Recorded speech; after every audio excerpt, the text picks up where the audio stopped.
Hello everyone, good evening. How are you? सब बढ़िया है? क्या हुआ आपको? समझ में आ रहा है कि समझ में आ गया था कल का सारा टॉपिक? कुछ दिक्कत, कुछ परेशानी? डिफ़िकल्ट लग रहा है किसी को? सर एक चीज, हाँ बताइए। वही डेट वाला पता ही, जैसे हम लोग को पता नहीं चल रहा कि आ गया कॉन्सेप्ट की नहीं आया, अच्छा, समझ में आया वो डेट वाला जो यहाँ से डिस्टेंस जा रहे हैं ना, सेशन डेट डेट। लाइन। हाँ। ठीक है, तो कल क्लास से पहले जो है आप मिलिएगा मुझसे, तो फिर मैं एक बार फिर से एक्सप्लेन कर दूंगा। कोई भी अगर ऐसे प्रॉब्लम होती है तो आप अलग से मुझसे बात कर सकते हैं, यस सर, ठीक है, क्लास से थैंक यू। पहले। ऑनलाइन भी जो बच्चे देख रहे हैं, if you have any query, if there is anything which you do not understand which you are reading afterwards and you have a query, you can contact the office and they will get you in touch with me. So don't worry, you can ask me all the questions, ठीक है, even if you are not able to come to the centre. ठीक है। बाकी internal structure clear. वो हो गया, उसमें तो कोई प्रॉब्लम नहीं है। क्वेश्चंस देखे? हाँ, प्रीवियस ईयर क्वेश्चंस वो तो पहले ही देखे हुए थे। पहले ही देखे हुए थे, तो हो रहे हैं? नहीं, नहीं हो रहे हैं? देखे थे पहले। देखे नहीं तो देखिए, ठीक है। मतलब see, it is your responsibility, once I will teach anything you just go and see all the questions, see whether you are able to solve it और नॉट। आपको पता चलेगा ना ट्रेंड कैसा है। भाई हम तो अपनी तरफ से क्वेश्चन देंगे ही, लेकिन आप जब चेक करेंगे तो हैंड टू हैंड आपको पता चलता जाएगा, ठीक है, कि जो हम पढ़ रहे हैं वो हम अप्लाई कर पा रहे हैं कि नहीं कर पा रहे हैं, जो पढ़ रहे हैं वो रेलिवेंट भी है कि नहीं, कैसे पता चलेगा, है ना? ठीक है। So from the internal structure now we will come to the surface of the earth. We were concerned about the internal structure because we wanted to know how the earth has been created and how other planets are being created. Now we saw the shape of the continents. So when we saw the shape of the continents, we were inquisitive that why do these continents have a different kind of a shape, have a shape the way it appears to be. Are they stationary? Are they moving? What is the condition of the continents? Okay. So long time back there was a person called Abraham Ortelius. ठीक है, एक भाई थे Abraham ऑर्टिलियस।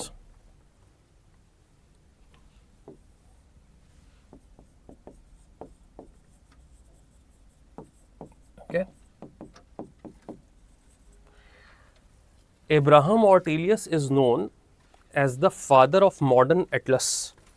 जो atlas बनी है, हमारे जो मैप्स बने हैं, इन्होंने ये मैप की बुक तैयार करी थी। बहुत अलग अलग जगहों के मैप्स इन्होंने बनाए थे, तो he is known as the father of modern Atlas.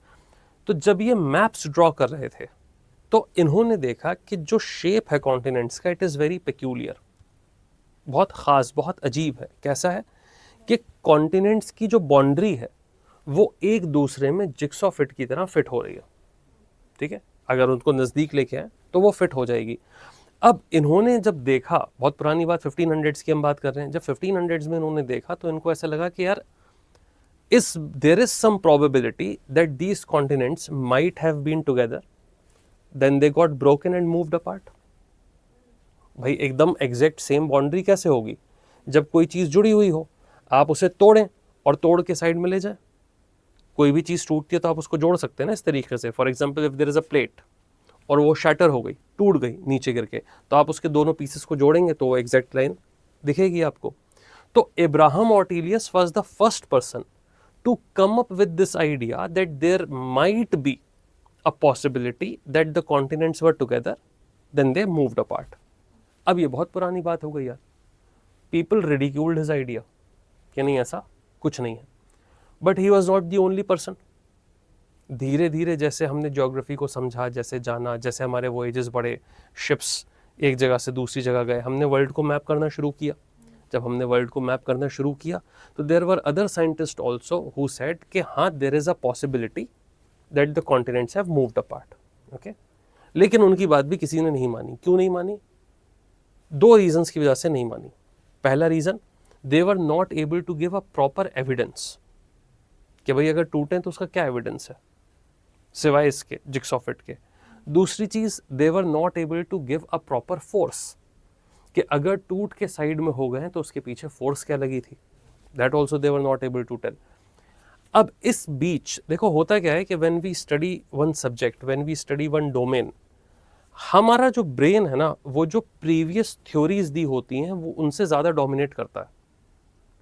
मतलब जैसे न्यूटन ने थ्योरी ऑफ ग्रेविटी दी, लॉज ऑफ मोशन दिए, ग्रेविटेशनल थ्योरी दी।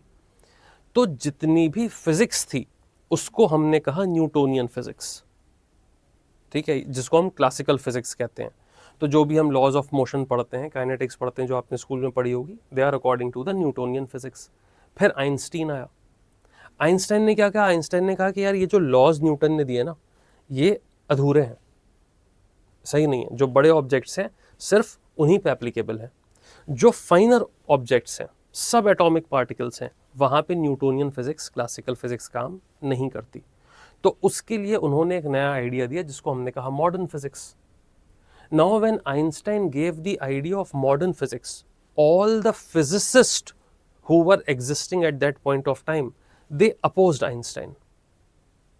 उन्होंने कहा पाप है, ये आदमी पाप कर रहा है, झूठ बोल रहा है, न्यूटन के अगेंस्ट बोल रहा है। न्यूटन हमारा भगवान, फिजिक्स का भगवान न्यूटन।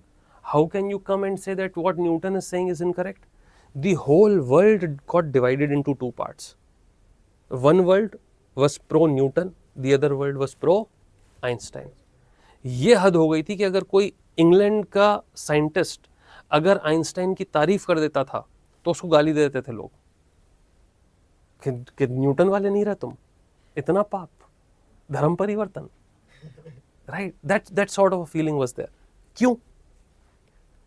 क्योंकि यार न्यूटन बहुत बड़ा साइंटिस्ट था।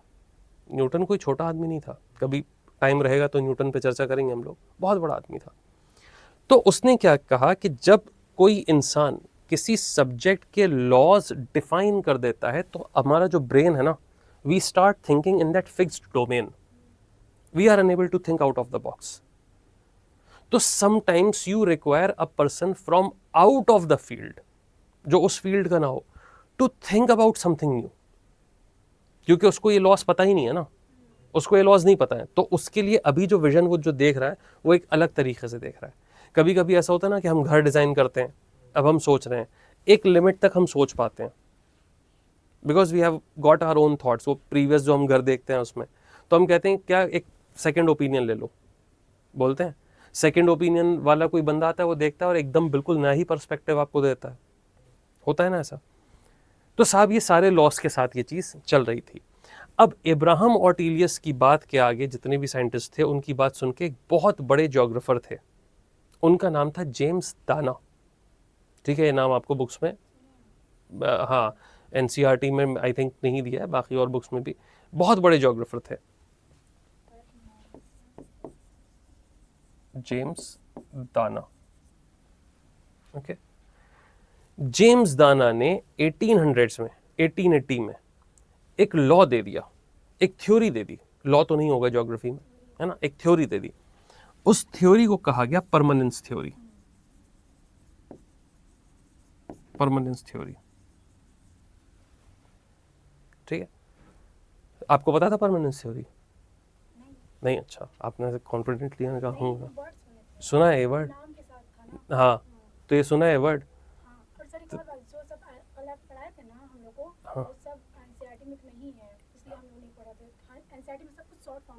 एनसीईआरटी में इतना कम दिया है ना, इसीलिए मैं कहता हूँ कि NC geography, NCERT is not a very good book. उसमें इतना कंडेंस्ड फॉर्म में दिया है कि उसमें बहुत सारी चीज़ें नहीं दी हैं। तो if you are reading only NCERT, it will be very difficult for you to understand the subject. 11th की एनसीईआरटी खास तौर पे, इसीलिए बच्चे जब अपने से पढ़ते हैं एनसीईआरटी तो they find it very difficult, है ना। इसलिए हम उसको जो है मैं थोड़ा सा टाइम लेके थोड़ा ब्रॉड करके पढ़ा रहा हूँ कि क्योंकि बार बार तो पढ़ेंगे नहीं यार, है ना, जिससे कि आपका जो पढ़ रहे हैं वो बहुत अच्छे से क्लियर हो जाए। ठीक है, तो परमानेंस थ्योरी में जेम्स दाना ने क्या कहा? James Dana said that whatever is there on earth is permanent, nothing is moving. कुछ नहीं, कोई मूवमेंट नहीं है। जो कॉन्टिनेंट जहाँ है वैसे ही है, जो फोर्सेस जहाँ पे लग रही हैं वैसे ही लग रही हैं, ऐसे ही है अर्थ, और ऐसे ही प्रोसेस चल रहा है। अब जेम्स दाना, because he was such a big geologist, such a big geographer, because he said it, everyone accepted कि भाई अब तो इन्होंने जो है थ्योरी दे दी, अब तो आइडिया इन्होंने दे दिया। तो आफ्टर जेम्स दाना gave this permanence theory, nobody started talking about the movement of continent. अब ये बात एकदम खत्म हो गई जड़ से। अब यहां पे एक साहब आए, एल्फ्रेड वेगनर। कहां गए ये? ठीक है, Alfred Wegener. Alfred Wegener by profession who was he, what was he? एक मौसम वैज्ञानिक. बिल्कुल सही बात है, मेट्रोलॉजिस्ट थे, मौसम वैज्ञानिक थे. और ये हम बात कर लें अर्ली 1900s की, अर्ली 20th सेंचुरी. उस टाइम पे मेट्रोलॉजी जो है उसको साइंस ही नहीं माना जाता था, एकदम गिरी पड़ी सी साइंस उसको मानते थे. मेट्रोलॉजी है मौसम विभाग, अरे क्या करते हैं, बादल देख के मौसम बताते हैं. तो उनको लगता था ये तो साइंस ही नहीं है. तो अपने गांव में जो कल्लू है वो मचान पे खड़ा होकर वो बताता है कि भाई साहब आज बारिश होगी कि नहीं होगी, है ना. तो उसके लिए इतनी मेहनत करने की क्या जरूरत है. अब Alfred Wegener, because he was not a geologist, because he was not from the domain of geology, he could think out of the box. ठीक है. तो इन्होंने कुछ एविडेंसेस को लेके 1912 में he gave a theory which was called continental drift theory. ठीक है, बहुत शानदार इन्होंने एक थ्योरी दे दी जिसको हम कॉन्टिनेंटल ड्रिफ्ट कहते हैं. बैकग्राउंड समझ में आ गया थ्योरी का? ठीक है guys, Abita, Anusha, understood the background of the theory? Yes? Okay. So now when he gave this theory, इससे पूछा गया कि भाई क्या थ्योरी क्या है, आइडिया क्या है. अब हम जो भी थ्योरी पढ़ेंगे उसमें हम सबसे पहले क्या देखेंगे, हाइपोथेसिस देखेंगे. हाइपोथेसिस मतलब हिंदी का वर्ड सर बताएं. हाँ, हिंदी का वर्ड तो लिखा ही हुआ है वहीं पर. परिकल्पना. परिकल्पना क्या हुई, हाइपोथेसिस क्या हुआ, मतलब क्या हुआ, मतलब शब्द का क्या मतलब हुआ. जो कंक्लूजन हमने बनाया ना, थ्योरी का कंक्लूजन, फाइनल कंक्लूजन क्या है, थ्योरी बात कह क्या रही है, वो होता है hypothesis. So whenever we are writing a theory, first we will write an introduction. For example if a question is asked on continental drift mains में, तो आप कहेंगे the theory of continental drift was given by Alfred Wegener in 1912. ठीक है, it was given in German language. 1912 में German language में दी थी, इसीलिए उतनी फेमस नहीं हुई थी. अब मैं इसकी कहानी थोड़ी सी और बताऊंगा, पहले ये बता दूं आपको, फिर थोड़ा सा और एक्सप्लेन करूंगा इसको. ठीक है, then you will write the hypothesis, heading डालेंगे हाइपोथेसिस, क्या थ्योरी कह क्या रही है. तो we will not be beating around the bush. Whatever the question is asking we will straight away answer the question. Hypothesis में इन्होंने क्या कहा, इन्होंने ये कहा कि at one point of time all the land mass was together to create a super continent. At one point of time in geological history, all the landmass, all the continents, they were together to form a supercontinent, and he called that continent Pangaea. ठीक है, यहाँ पे लिखा होगा मैंने Pangaea. Pangaea की spelling जो है देख लीजिएगा, उसमें गलती नहीं करिएगा. ठीक है, पैन का मतलब होता है ऑल. ठीक है, पैन इंडिया बोलते हैं ना भाई, पैन इंडिया फिनोमिनन, तो पैन मतलब ऑल. जिया मीन्स अर्थ. ठीक है, इसको जिया भी बोलते हैं, इसको गाया भी बोलते हैं. इसको जो प्रोनाउंसिएशन होता है, जिया भी होता है, गाया भी होता है. एक कार्टून आता था पहले, सॉरी. अलादीन तो आता ही था. ठीक है, लेकिन वो नहीं, अलादीन का भी एग्जाम्पल देंगे हम कभी आपको. कैप्टन प्लैनेट करके एक कार्टून आता था, नहीं देखा, अब देखिएगा. ठीक है, क्योंकि अच्छी चीज़ें देखी नहीं है ना आप लोगों ने. आप लोगों का जब टाइम आया, जब आप लोग पैदा हुए, तो दुनिया से अच्छे कार्टून ख़त्म हो चुके थे.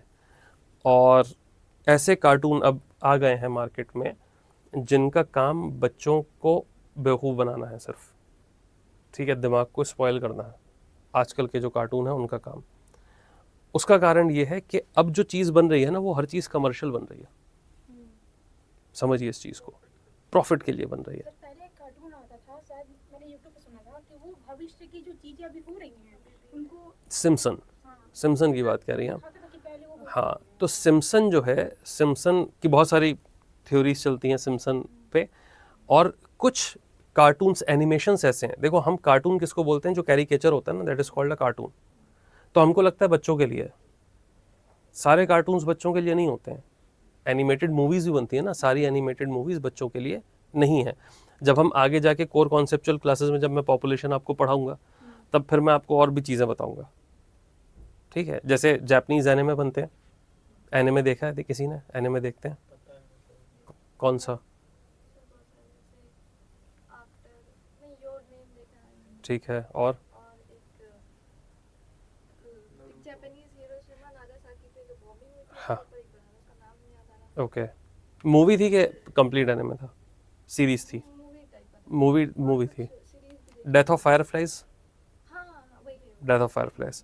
डेथ ऑफ फायरफ्लाइज जो ऑनलाइन भी बच्चे देख रहे हैं उनको मैं बता देना चाहता हूँ, एक एनिमेटेड मूवी है डेथ ऑफ फायरफ्लाइज, जापान ने बनाई थी। और ये एक ऐसी मूवी है जिसको आप देखेंगे तो कुछ दिन तक तो दिमाग ऐसा डिस्टर्ब सा ही रहेगा। मतलब ऐसा कोई इंसान हो नहीं सकता जो अपने आप को इंसान कहे और रोए ना वो मूवी देख के। और वो रियल स्टोरी पे बेस्ड है, डेथ ऑफ फायरफ्लाइज। बहुत ही अमेजिंग मूवी है। हिरोशिमा और नागासाकी पे जो बॉम्ब ब्लास्ट हुआ था उस पे जो है वो बनाई गई है। तो एनिमेज जो हैं जापान में बनाए गए हैं, एनिमेज बच्चों के लिए नहीं है, वो बहुत एडल्ट कंटेंट है, उसमें बहुत एक्सप्लिसिट कंटेंट है। चाहे वो आप एक्शन के हिसाब से देख लीजिए, गोर के हिसाब से देख लीजिए, जो ब्लड निकलता है, या सेक्सुअली एक्सप्लिसिट चीज़ों को देख लीजिए, वो बहुत रहते हैं। तो सारे कार्टून बच्चों के लिए नहीं होते हैं। लेकिन क्योंकि हमारे समाज में ऐसा ना हे कार्टून देख रहे हैं, ठीक है, तो अब वो जाहिल आदमी है तो उसको तो कुछ समझा नहीं सकते, ठीक है। तो अभी के जो कार्टून्स बन रहे हैं ना, वो क्या है कि वो उसमें इतना तेज सीन चेंज होते हैं ना कि बच्चे ऐसे they are glued to the screen, so they don't learn anything. वो बच्चों के मेंटल डेवलपमेंट के लिए बहुत ख़राब है। हमारे टाइम पे जो कार्टून आते थे उसका कोई ना कोई रीज़न होता था। तो मैं जब पढ़ाऊँगा आपको तो एग्जाम्पल्स कार्टून्स के थ्रू दूंगा, मूवीज़ के थ्रू दूंगा। तो मैं एक्सपेक्ट करूँगा कि आप वो चीज़ें जाके फिर देखें टाइम निकाल के, ठीक है। तो अभी जो मैं आपको बता रहा हूँ, एक सीरीज़ आई थी कैप्टन प्लैनेट करके, ठीक है। बहुत ही शानदार, बहुत ही अमेजिंग सीरीज़ है। और वो इतनी बढ़िया है कि वो आज भी रेलेवेंट है। बचपन में हम बहुत देखते थे, बचपन में ऐसी बहुत सारी चीज़ें उसने दिखाई जो उस वक्त हमको उतनी नहीं समझ में आई थी। देखने में मज़ा आता था क्योंकि हीरो है और लड़ रहा है। तो बेसिकली कैप्टन प्लैनेट क्या था, वो 5 बच्चे थे, उनके पास एक एक रिंग थी और उस रिंग में पावर थी, ठीक है। तो 5 एलिमेंट्स की पावर थी, तो अर्थ, फायर, वाटर और क्या बच गया, विंड और हार्ट, ठीक है। तो जो हार्ट वाला था वो जानवरों से बात कर सकता था, प्लांट से बात कर सकता था, विंड वाटर एलिमेंट जो है वो वैसे। तो जब ये आपस में बच्चे अकेले नहीं लड़ पाते थे उन लोगों के साथ जो पॉल्यूशन फैला रहे हैं, तो ये कंबाइन करते थे अपनी पावर्स को और कैप्टन प्लैनेट बन जाता था। तो कैप्टन प्लैनेट से एक स्पिरिट बात करती थी। ये जो कहानी मैं बता रहा हूँ उसका रीज़न क्या है वो बता रहा हूँ मैं। कैप्टन प्लैनेट और ये जो बच्चे थे जिन्होंने उनको रिंग्स दी थी, वो एक स्पिरिट थी, वो अर्थ की स्पिरिट थी, अर्थ की आत्मा थी जो उन बच्चों से बात करती है। उसका नाम था गाया या जिया। तो अब क्योंकि अर्थ कॉमन हो गया है, गाया कॉमन नहीं है, तो ये जो एटमोलॉजी आ रही है ना, हमारी जो लैंग्वेज आ रही है, sometimes we tend to forget that. तो जब आप अच्छा कंटेंट देखते हैं ना तो आपकी वोकैबुलरी भी अच्छी होती है। घटिया चीज़ देखेंगे तो घटिया चीज़ें समझ में आएंगी, अच्छी चीज़ देखेंगे तो जो लैंग्वेज है आपकी वो और रिफाइंड होगी। मैंने आपसे क्या कहा था, जब हम इंटरव्यू बोर्ड के सामने जाएंगे हमको हर चीज़ रिफाइंड चाहिए अपनी, ओके। तो हाइपोथेसिस उन्होंने क्या दिया, कैप्टन प्लैनेट देखिएगा आप लोग, बहुत बड़ी सीरीज़ नहीं है, और जो पॉल्यूशन दिखाया ना उसमें, अलग अलग टाइप के पॉल्यूशन या अलग अलग टाइप की प्रॉब्लम्स जो अर्थ में है वो आज भी रेलेवेंट है। तो अगर आप एक एक एपिसोड देखेंगे तो आपको कंज्यूमरिज्म से लेके जो जानवरों के ऊपर जो एक्सपेरिमेंट्स होते हैं वो सारी चीज़ें उसमें बहुत अच्छे से दिखाई गई हैं, ठीक है। और अलग अलग वैसे ही जो है विलेन बनाए गए उसमें उस तरीके के, ठीक है। तो इन्होंने कहा कि all the continents were together, it was called Pangaea, and around this Pangea there was a super ocean, all the water was together, that was called Panthalassa, okay. Around 200 million years back, 200 million years पहले, this Pangea broke into 2 big chunks, ठीक है, 2 parts में ये टूटा। जो ऊपर वाला part था इट इज कॉल्ड अंगारा लैंड या लॉरेशिया, और जो नीचे वाला पार्ट है उसको हम कहते हैं गोंडवाना लैंड, ठीक है साहब।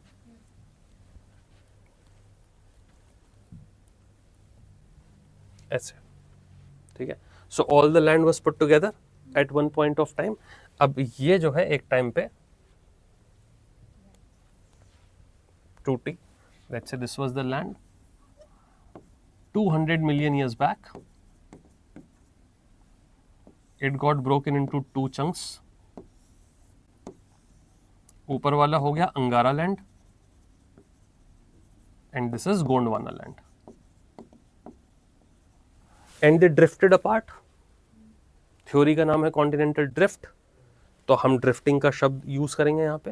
दे ड्रिफ्टेड अपार्ट, और जब ये दोनों दूर गए तो इनके बीच में एक वाटर बॉडी आ गई, पानी पेनिट्रेट कर जाएगा. दिस इज कॉल्ड टेथीस सी. टेथीस, इनके बीच में टेथीस सी आ गई. These large chunks they further got broken and drifted apart to form present day continents. तो सारे के सारे continents एक साथ जुड़े हुए थे, फिर ये टूट के अलग अलग हो गए. जब ये अलग अलग हो गए तो हमने कहा कि यार आज के जो continents हैं वो ये फैल के बन गए. And present day continents they are also moving. वो अभी स्टेशनरी नहीं है, they are also drifting apart as of now. ठीक है, तो ये इन्होंने हाइपोथेसिस दी. हाइपोथेसिस समझ में आ गई.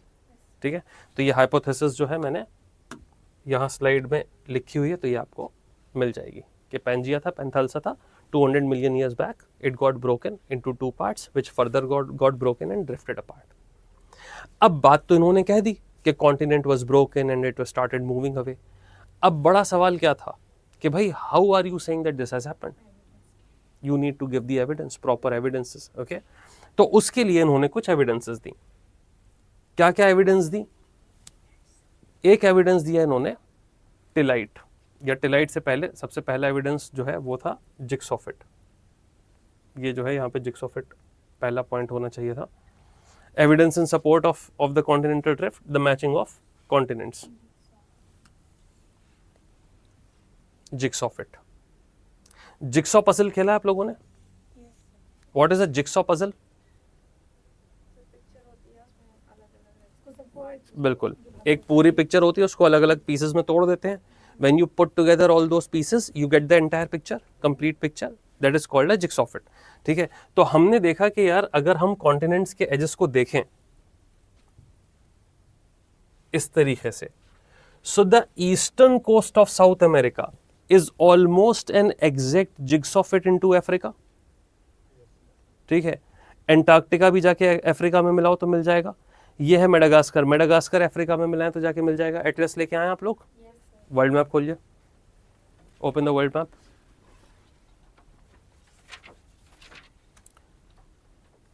अफ्रीका और साउथ अमेरिका की बाउंड्री तो सबने देखी होगी, है ना? तो एक बार फिर से देख लीजिए. Can you see the jigsaw fit? Similarly north America and Europe is also a jigsaw fit. They will also fit into each other.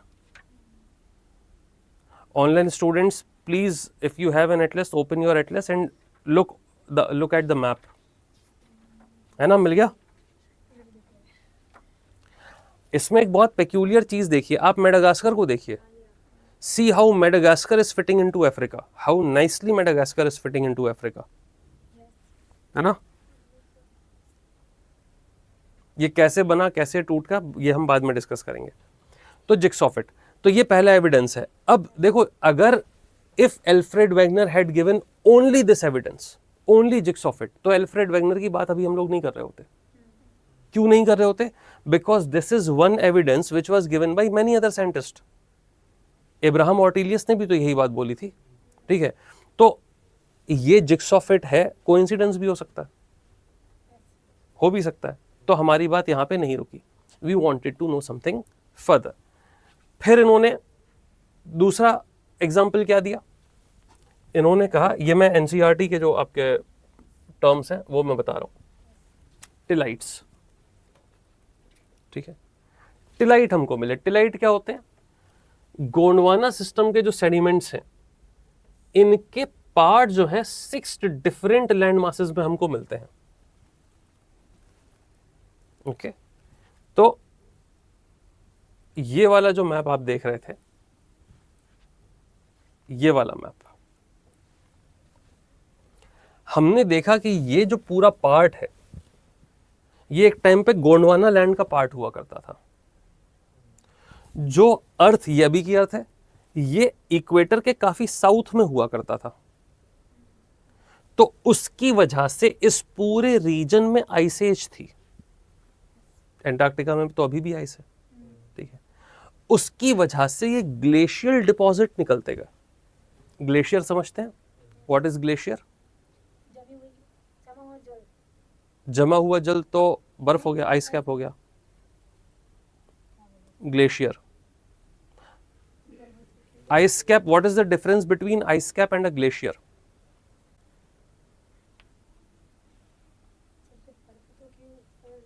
Ice cap तो सर पहाड़ के ऊपर जो बर्फ जम गई है. एंटार्क्टिका में आइस कैप है? अंटार्कटिका में तो जमी थोड़ी ना है, वो प्रॉपर है ही, मतलब डेप्थ तो- में भी जाओगे तो बर्फ ही रहेगी। तो है तो जमी हुई ना,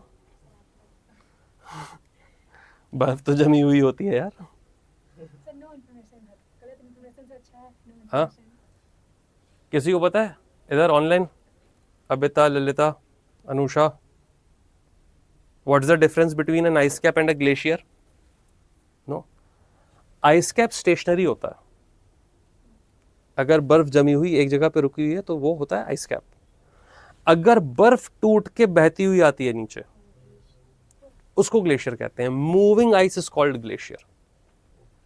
ठीक है, जैसे लैंडस्लाइड होता है तो लैंडस्लाइड में मिट्टी आती है, ग्लेशियर क्या होता है? बर्फ की नदी होती है, उसमें पानी नहीं बहता है, उसमें आइस ही बहती है।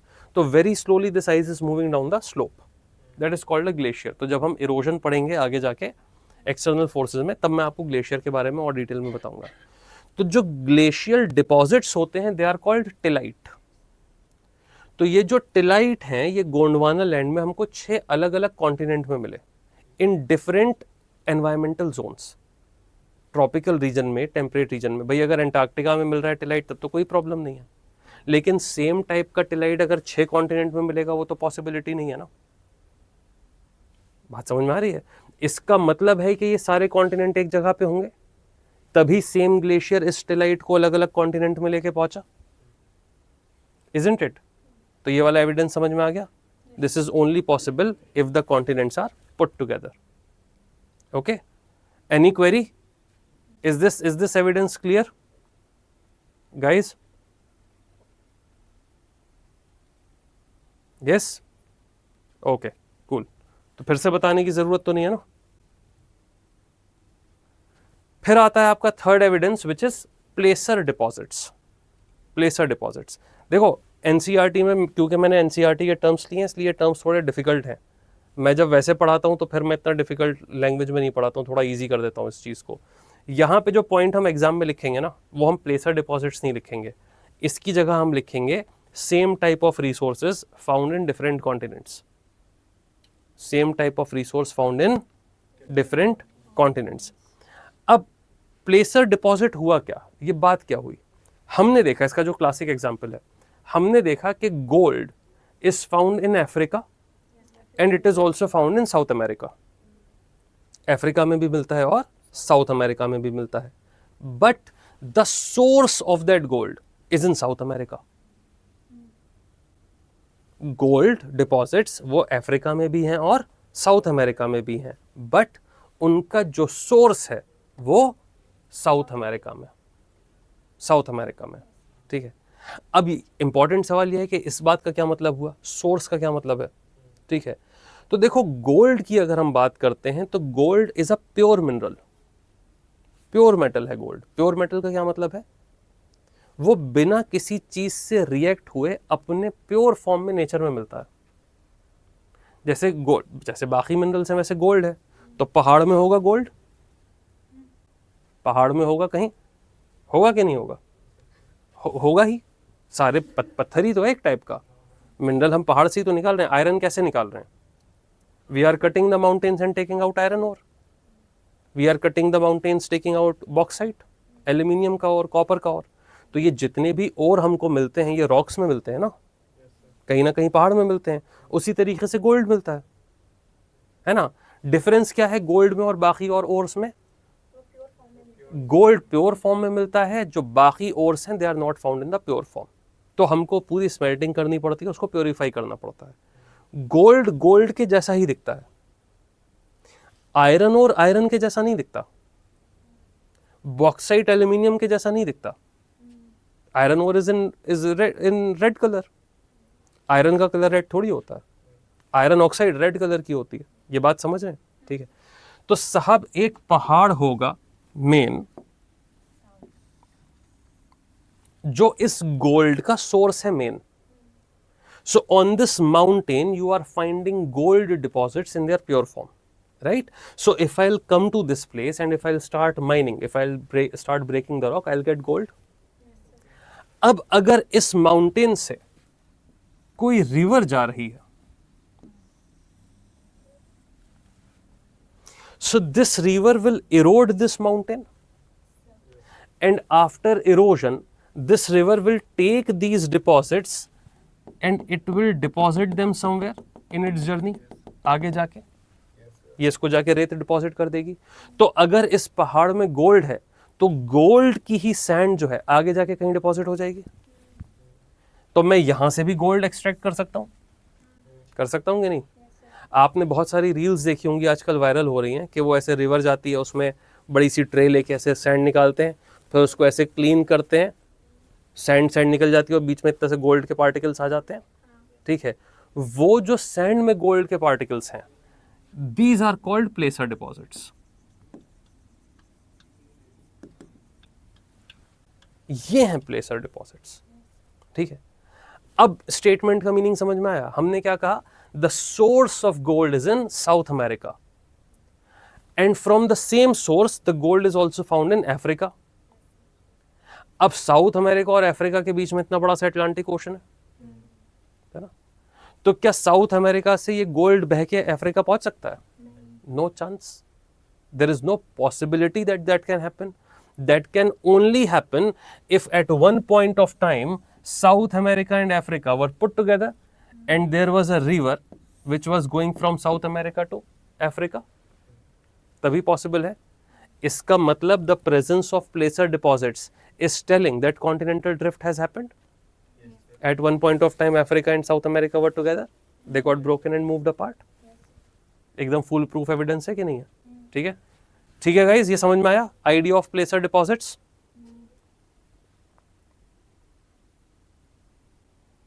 एकदम क्लियर ना? No confusion? Okay, very nice. फिर इन्होंने पॉइंट बताया distribution of fossils. Again distribution of fossils is the heading in NCERT. ये गलत हेडिंग है. गलत हेडिंग है. क्यों है गलत हेडिंग? इसलिए क्योंकि if I ask you that I am finding the fossils of same bird in two different continents, will you get surprised? No sir. No. Why not?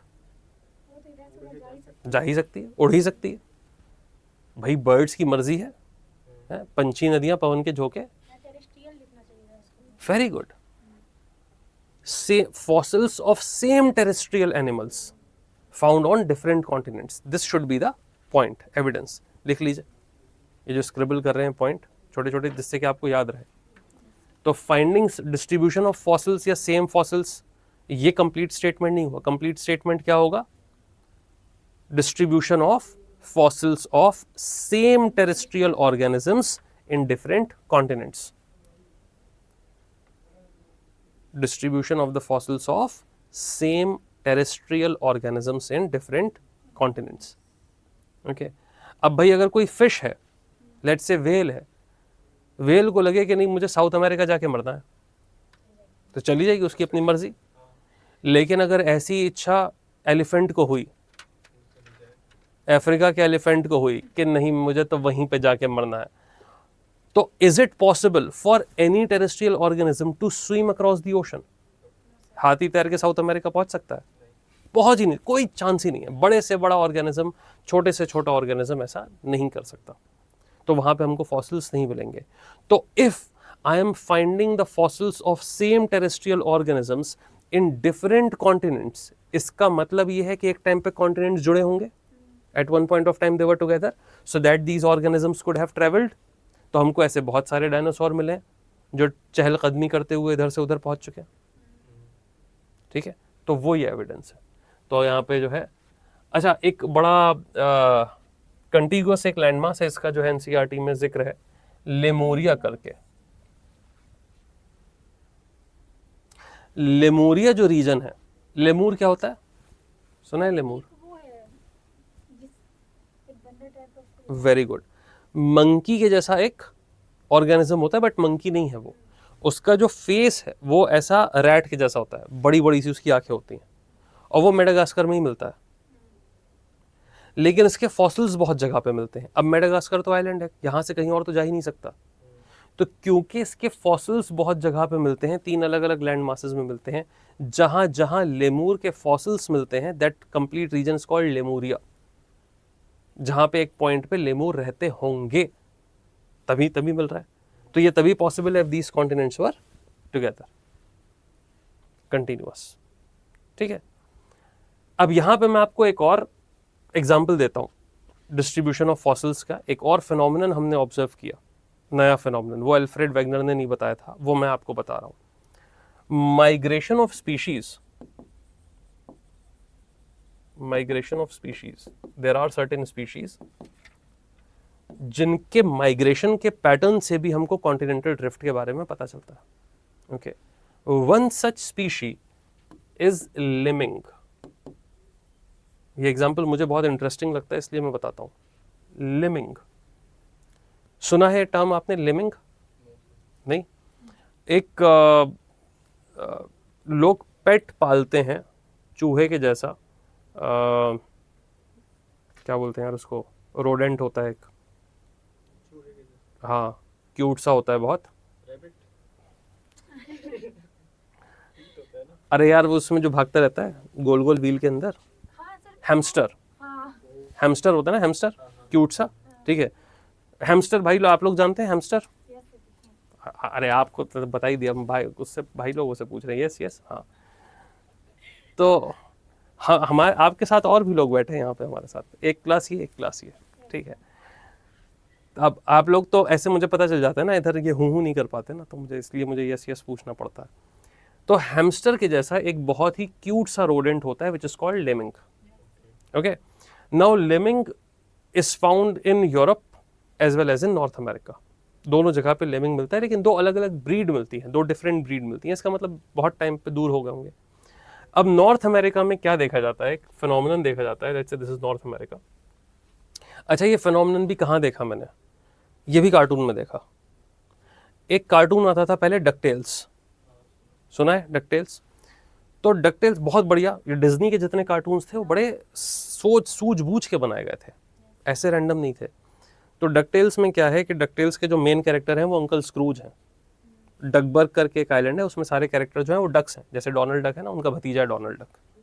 ठीक है, तो अंकल स्क्रूज डकबर्ग के सबसे अमीर डक हैं और महाकंजूस हैं। ठीक है, और उनका बड़ी सी बिल्डिंग है, बड़ा सा वो उन्होंने सेफ बना के रखी है, उसमें कॉइन्स हैं और वो कॉइन्स के अंदर स्विमिंग करते हैं। ठीक है, तो मेरा बचपन से सपना था कि मैं अमीर हो जाऊंगा, फिर ऐसे कॉइन्स भरूंगा और फिर उसके अंदर स्विमिंग किया करूंगा। ठीक है, बचपन के बुद्धू सपने हैं। ठीक है, तो उनके 3 भतीजे हैं, लुई, ड्यूई और ह्यूई। तो हर एपिसोड में क्या होता है कि these people they go on some adventure, वही मजा आता है उसमें, पूरा परिवार कुछ ना कुछ हो जाता है। तो in one episode what happens is कि अंकल स्क्रूज अपनी बोर जिंदगी जी रहे थे पैसों के साथ। तो लुई, ड्यूई, ह्यूई को क्या लगता है कि भाई अंकल स्क्रूज जो है हमारे अकेले रहते हैं, तो इनको कोई एक पेट गिफ्ट कर दिया जाए। ठीक है, लेट्स गिव हिम अ पेट। तो उनका जो है मन बहला रहेगा, उसमें बेचारे कुछ करते नहीं है। तो what these people do is they bring a lemming for him. उन्होंने कहा कि बहुत इंटेलिजेंट सा लेमिंग है और ये आपको गिफ्ट कर दिया। तो अंकल स्क्रूज ने क्या किया था, उनकी जो सेफ थी उसमें उन्होंने एक डिजिटल लॉक लगवाया था, और उस डिजिटल लॉक का जो कोड था बहुत लंबा था, और ये था कि वो तोप से भी नहीं उड़ेगी, कोई उसको चुरा नहीं सकता। तो उसको उन्होंने एक लॉकेट में रख के, गोल्ड के लॉकेट में रख के उस लेमिंग के गले में डाल दिया कि ये तो पेट है मेरा, ये मेरे पास रहेगा। वो लेमिंग भाग गया। ठीक है, अब this entire episode is on finding that lemming, क्योंकि अंकल स्क्रूज खूब रोए कि अब मैं पैसा देख नहीं पाऊंगा, अब जिंदा रहने का क्या फायदा, नस काट लूँ मैं अपनी। तो Louie, Dewey, Huey were like कि नहीं इतना don't be so anxious, we will go and we will find that lemming. तो पूरा एपिसोड चल रहा है। उस एपिसोड के एंड में ऐसा होता है कि these people they go to a village, और उस विलेज के जितने भी लोग थे वो सब भाग के बाहर जा रहे थे। The entire village was leaving the village.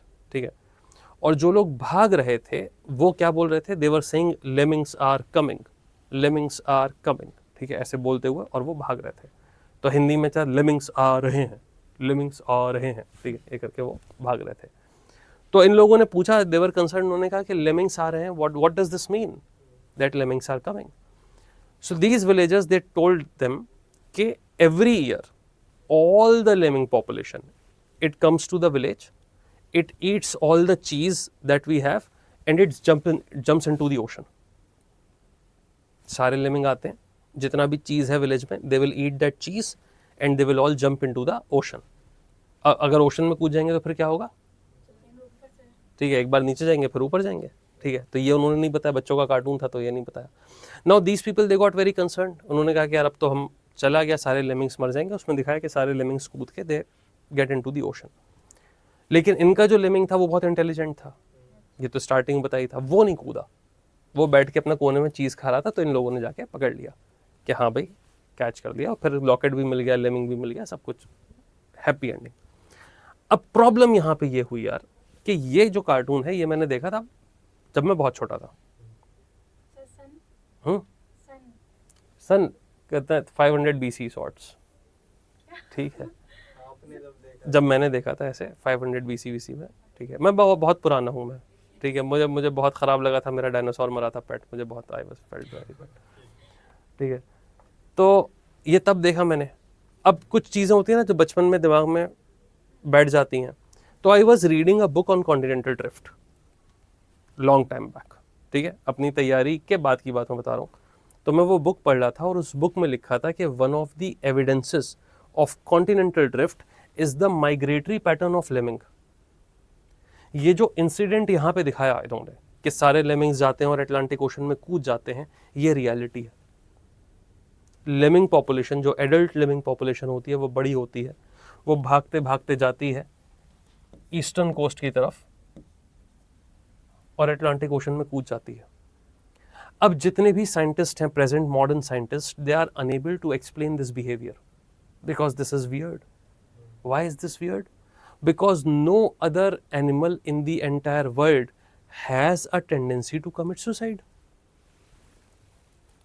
सोच के देखो, सुसाइड ही हुआ ना भाई। जितने भी ऑर्गेनिजम्स हैं दुनिया में, उनकी बेसिक इंस्टिंक्ट होती है पैदा होते ही that they will be defending themselves, है ना। हिरन का बच्चा पैदा होते ही इट विल स्टार्ट रनिंग। कोई भी स्पीशी, इंसान का बच्चा सबसे लाचार, इंसान के बच्चे को अगर आप छोड़ दीजिए तो बाकी जितने भी ऑर्गेनिजम्स हैं उनमें बच्चों की ग्रोथ बहुत तेज होती है and they will always be running to save their life, they have this tendency. तो ये एक species, why is it committing suicide, mass suicide? It was not explain. अच्छा, हम लोगों के लिए, ह्यूमैनिटी के लिए ये अच्छा है क्योंकि ये सब जाके कूद जाते हैं, मर जाते हैं, मछलियों को खाना, पार्टी उनकी।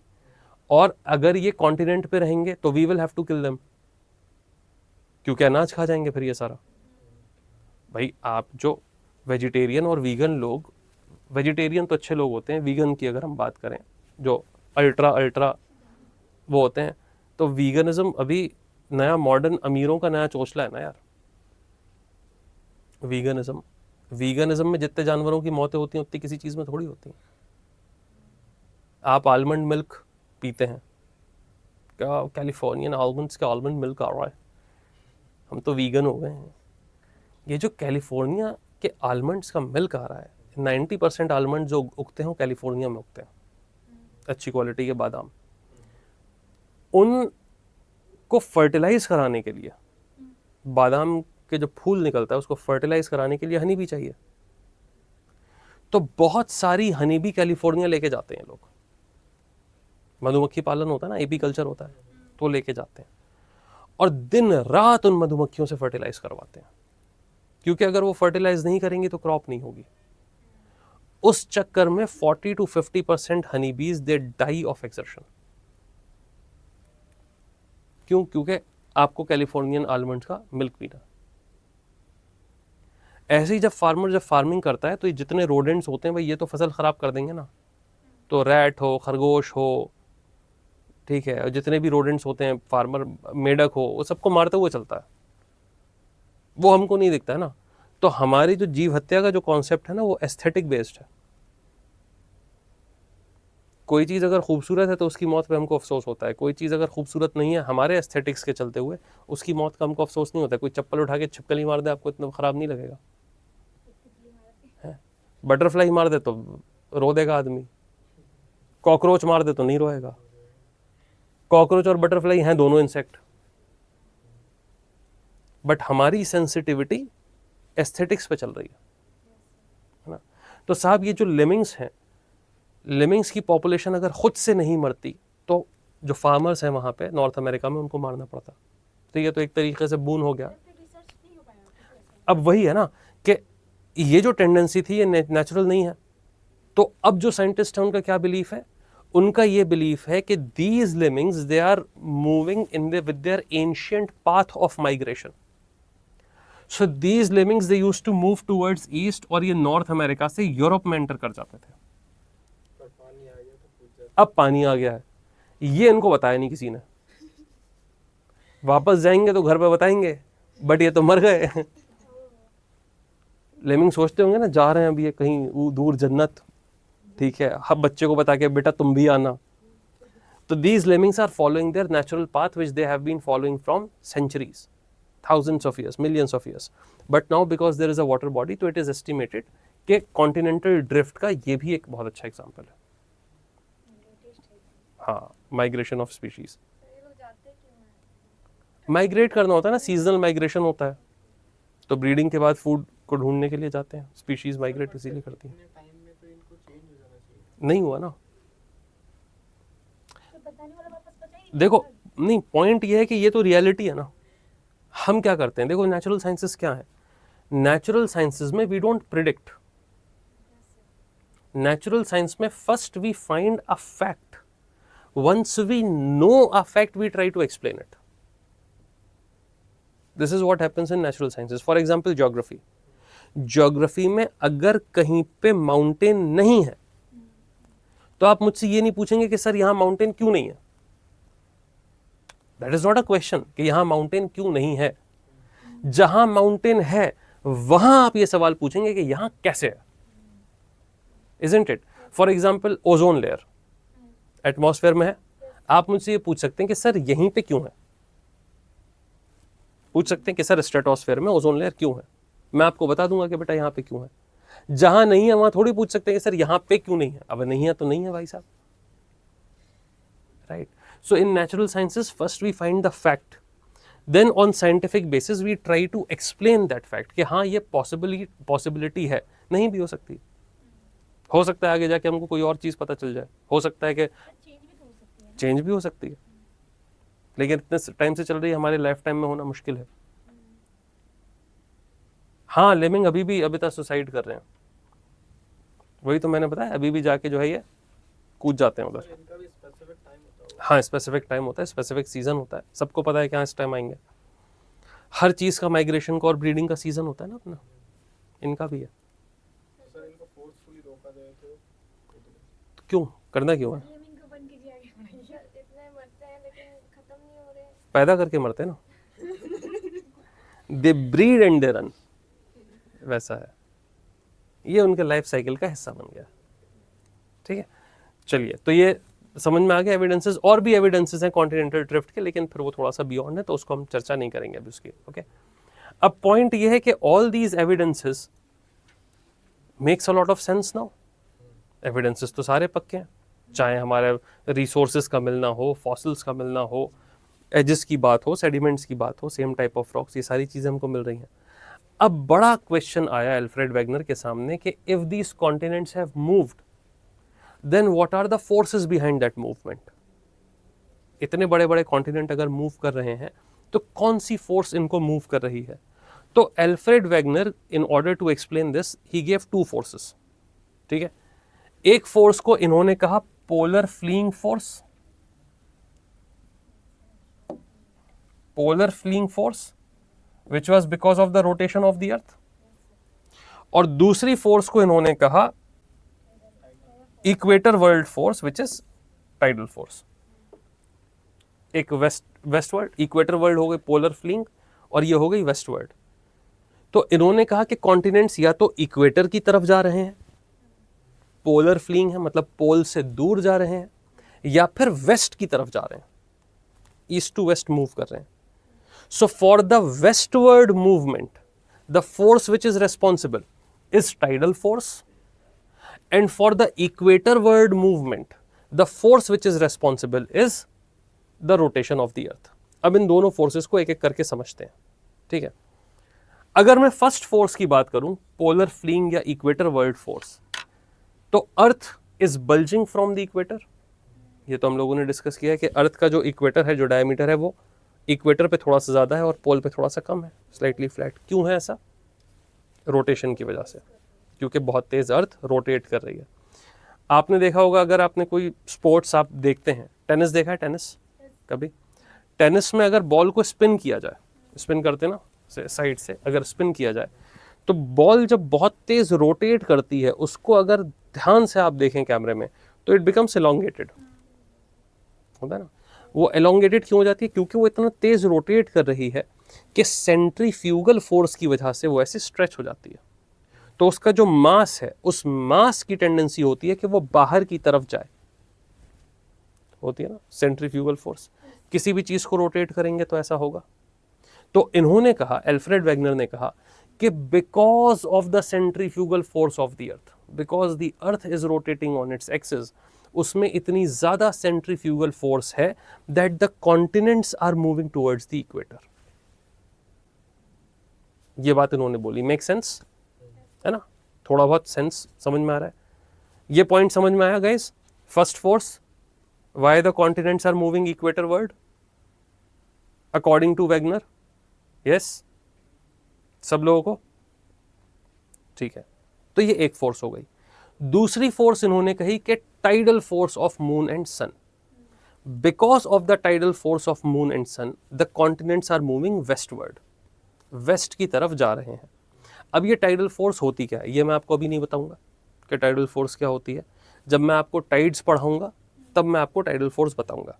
अभी आप बस ऐसा मान लीजिए कि tidal force is type of gravitational force. It is not gravitational force, it is a type of gravitational force. दोनों में डिफरेंस है। अगर दोनों में डिफरेंस नहीं होता तो मैं इसको टाइडल लिखता ही नहीं, मैं इसको भी ग्रेविटेशनल लिखता, है ना। So there is slight difference. Lalita, कौन सा पॉइंट? फर्स्ट पॉइंट के सेकंड पॉइंट?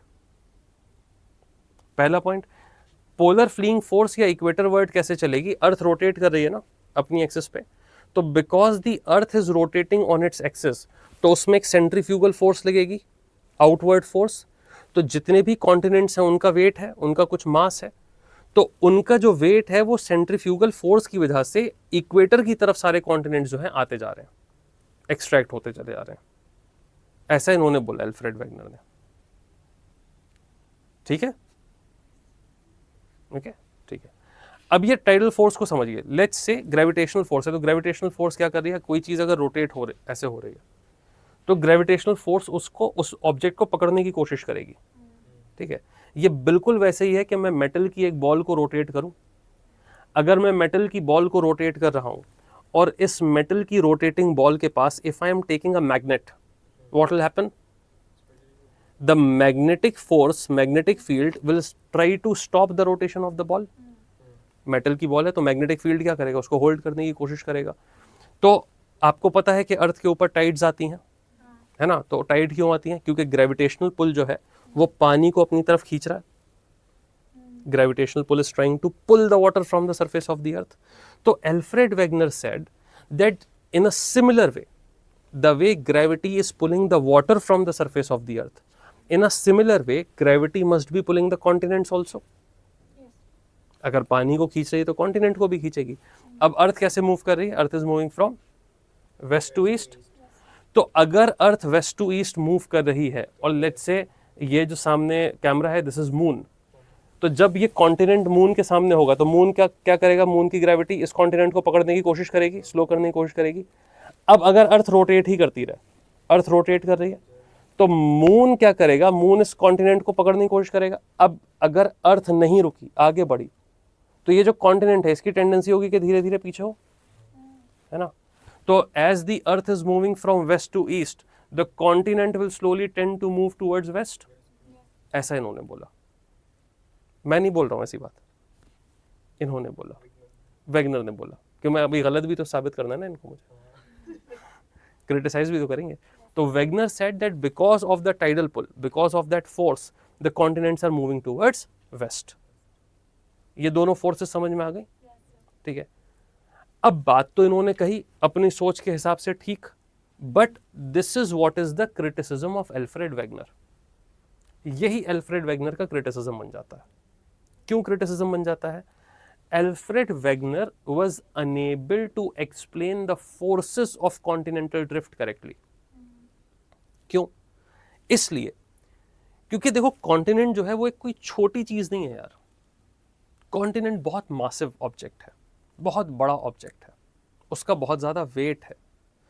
तो अगर रोटेशन की वजह से कॉन्टिनेंट मूव कर रहे हैं, then in order to move the continent, this rotation will have to be extremely fast. Extremely fast. So if the earth was rotating so fast that it could have moved the continents, then the earth would have thrown everything away from the surface of the earth. अगर अर्थ उतनी तेज rotate होती कि continent को move कर देती, तो अपने surface से अर्थ हर चीज को बाहर फेंक चुकी होती। इसका मैं एग्जांपल बताता हूँ। लेट्स से टेनिस बॉल से खेला होगा आप लोगों ने बचपन में, क्रिकेट या कुछ भी। अगर बॉल गीली है, if you have a wet tennis ball, और आप उसको धीरे धीरे ऐसे रोटेट करें तो कुछ नहीं होगा। लेकिन इसी गीली बॉल को अगर आप ऐसे करके स्पिन कर दें बहुत तेज, तो पानी की छींटें बाहर फेंकती है कि नहीं फेंकती है? इनर्शिया की वजह से।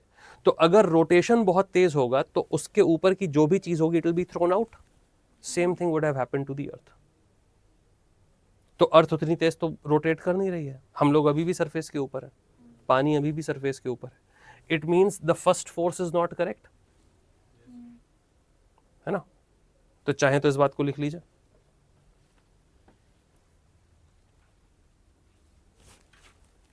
कि Alfred Wegener is criticized. Alfred Wegener is criticized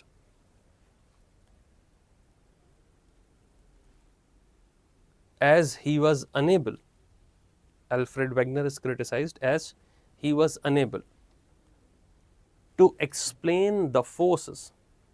He was unable to explain the forces of continental drift correctly. He was unable to explain the forces of continental drift correctly. Point 1, पहला point. If the earth was rotating so fast, if the earth was rotating so fast that it could have moved the continents, if the earth was rotating so fast that it could have moved the continents, then कूट के बाद huh, कूट के बाद फिर repeat कीजिए। it was rotating so fast that it could have moved the continents, then due to centrifugal force,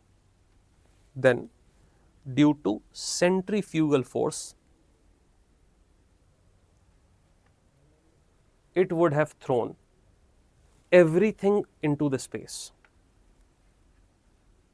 Due to centrifugal force, it would have thrown everything into the space.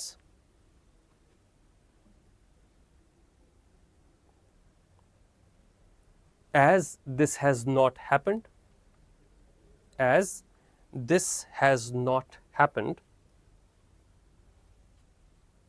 the force is not correct.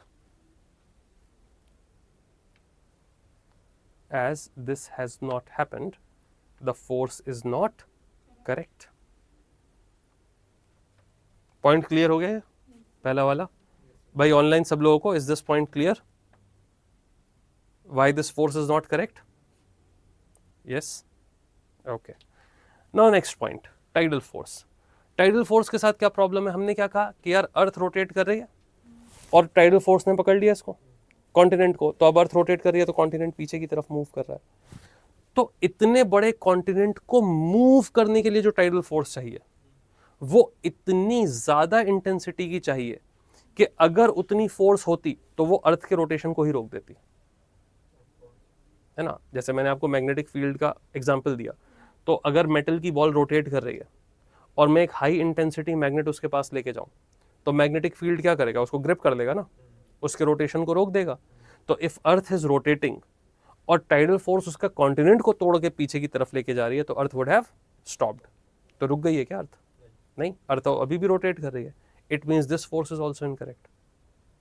तो लिख लीजिए second point. Sir मेरे notes English में बनते जा रहे हैं। कोई बात नहीं, हिंदी में ट्रांसलेट करवा देंगे उसको, ठीक है। if the tidal force was so strong, if the tidal force was so strong that it could have moved the continents, if the tidal force was so strong that it could have moved the continents, then the rotation of Earth would have stopped. Then the rotation of Earth would have stopped. As this has not happened,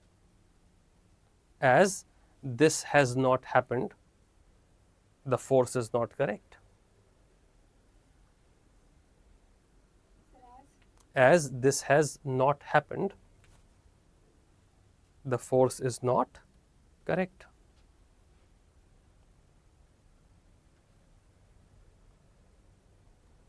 समझ में आ गई दोनों चीजें, दोनों point एकदम clear हो गए। अब यहां पे जो है भाई साहब, जब दोनों फोर्सेस गलत हो गई, अब बवाल हो गया, ठीक है। तो what happened was that in 1912 Alfred Wegener gave the theory, he gave the theory in German. In 1914 world war 1 started.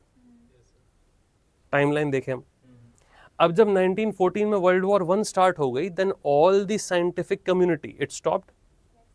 So either people were working for the war, either they were inventing new weapons to kill people, ठीक है, या फिर they were not having that much of funds to study geology। अब geology तो field में जाके होगी ना, फील्ड में चल रही है वॉर, तो आप घर में बैठेंगे चुपचाप, ठीक है। अब यहाँ पे इसके ऊपर डिस्कशन ना खत्म हो गया। अभी 1912 में it is not famous, world war got over in 1918 1919, ठीक है। उसके बाद फिर से जब लाइफ चलना शुरू हुई तो हमने देखा कि 1924 में this theory got translated into English. When theory of continental drift got translated into English, it started as a wild fire in the geological community कि भाई ये क्या हो गया, बैठे बैठे 10 साल में, ये तो हमको पता ही नहीं था कि कोई ऐसा भी सोच के चला गया। फिर से world got divided into 2 parts. एक जेम्स दाना वाले के तो हो ही नहीं सकता। क्यों नहीं हो सकता? एल्फ्रेड वेगनर को इतनी गाली देने की जरूरत क्या थी? Very good, because he was a metrologist, he was not a geologist. If he was a geologist, probably they would have accepted his facts, they would have accepted his theory. But geologist said कि यार अब ये मौसम विभाग वाले अब जो है हमको बताएंगे कि कॉन्टिनेंट्स कैसे मूव कर रहे हैं. So just because they did not like the fact that a non-geologist has come up with a geological theory, they discarded it. However, जो बुद्धिजीवी लोग थे, इंटेलिजेंट थे, देखो साइंस में क्या होता है ना, साइंस और रिलीजन में डिफरेंस ये है कि रिलीजन जो होता है वो बैकवर्ड लुकिंग होता है. रिलीजन बैकवर्ड लुकिंग होता है. बैकवर्ड लुकिंग मतलब रिलीजन का जो ओल्डेस्ट टेक्स्ट होगा ना वो सबसे ऑथेंटिक माना जाएगा. एडवांसमेंट नहीं होगा, जो सबसे पहले लिखा है वो सबसे ऑथेंटिक. तो हर कोई रेफरेंस कहां से लेता है? वहां पे लेता है.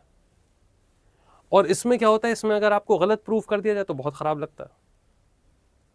रिलीजन में आप गलत नहीं प्रूव होना चाहते, इमोशनल हो जाते हैं, है ना. रिलीजन कोई कह दे कि भाई आप जो मान रहे हो तो गलत है, आप लड़ लेंगे, है ना. साइंस के साथ बिल्कुल उल्टा होता है. Science is forward looking. और साइंस में जब कोई नई डिस्कवरी होती है तो भले ही आपकी पहली डिस्कवरी हो और आपको डिस्प्रूव करके अगले वाले ने कुछ नई चीज लेके आई हो, आप खुश होंगे उस पर, क्योंकि आपको लगेगा कि यार ये जो मैंने बेस बनाया इस पे काम करके कोई वहां पहुंच गया, तो आप भी उसको अप्रिशिएट करने के लिए वहीं पे खड़े होंगे. साइंस के साथ ये चीज होती है, you welcome the new discoveries. This is what is scientific temper. तो यहां पे जब ये हुआ तो ऐसे बहुत सारे साइंटिस्ट थे हु एक्सेप्टेड द थ्योरी. अब the evidences were clear, evidences were accurate. तो अब हम ये तो एकदम डिफाई कर ही नहीं सकते थे कि यार कॉन्टिनेंट्स नहीं मूव हुए। Now we know for sure that the continents have moved. However the problem lied in the forces. हमको ये नहीं पता है कि यार फोर्सेस क्या हुई। अब बहुत सारे लोगों ने अलग अलग टाइप की फोर्सेस बताने की कोशिश करी कि क्या हो सकती हैं। इसमें एक बहुत इंपॉर्टेंट नाम आया आर्थर होम्स का। आर्थर होम्स, ठीक है। आर्थर होम्स ने जब इंग्लिश वाली ये थ्योरी पढ़ी, इंग्लिश थे आर्थर होम्स भी, इंग्लिश वाली थ्योरी पढ़ी तो ही वाज एक्साइटेड। तो इन्होंने कहा कि यार ये तो नहीं हो सकती फोर्स। इन्होंने सोचा कि यार ऐसा हो सकता है, मतलब हम एक्सटर्नल फोर्स को ही क्यों सोच रहे हैं, इंटरनल भी तो हो सकती है। So he was the person who came up with the idea that because of the internal heat of the earth, probably the continents are moving. ठीक है, तो अब जो डिस्कशन होगा आगे वो इनकी थ्योरी को लेके होगा। So now the moment we started thinking about कि हाँ इंटरनल फोर्सेस भी हो सकती हैं, क्या हो सकता है, फोर्सेस को ढूंढे, वर्ल्ड वॉर 2 हो गया है 39 में। World war 2 started, once again everything was put to halt, the entire European community stopped. बाकी जगह में तो कोलोनाइजेशन था तो वैसे ही कुछ नहीं हो रहा था, साइंटिफिक डेवलपमेंट अभी के दौरान तो यहीं पे हो रहे थे, ठीक है। तो इसके बाद हमको जियोलॉजी में थ्योरीज में एक बहुत लंबा टाइम गैप मिलता है।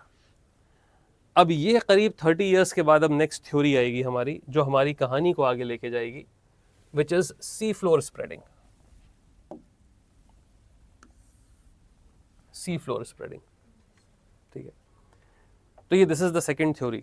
सी फ्लोर स्प्रेडिंग क्यों इंपॉर्टेंट है हमारे लिए? Because sea floor spreading is a link between continental drift theory and plate tectonic theory. अभी the theory that we are following is plate tectonics theory, ठीक है। जितने भी लैंडफॉर्म्स धरती के ऊपर बनते हैं they are explained by plate tectonics, वो हमको पता है, ठीक है।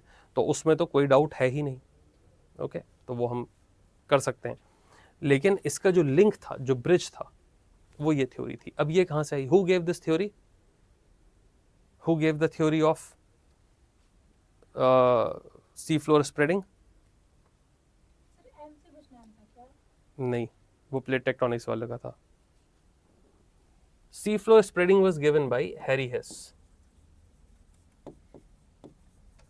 Harry हेस in 1960, okay. अब ये हैरी हेस भी बड़े मज़ेदार कैरेक्टर हैं, मतलब यूनिक से कैरेक्टर।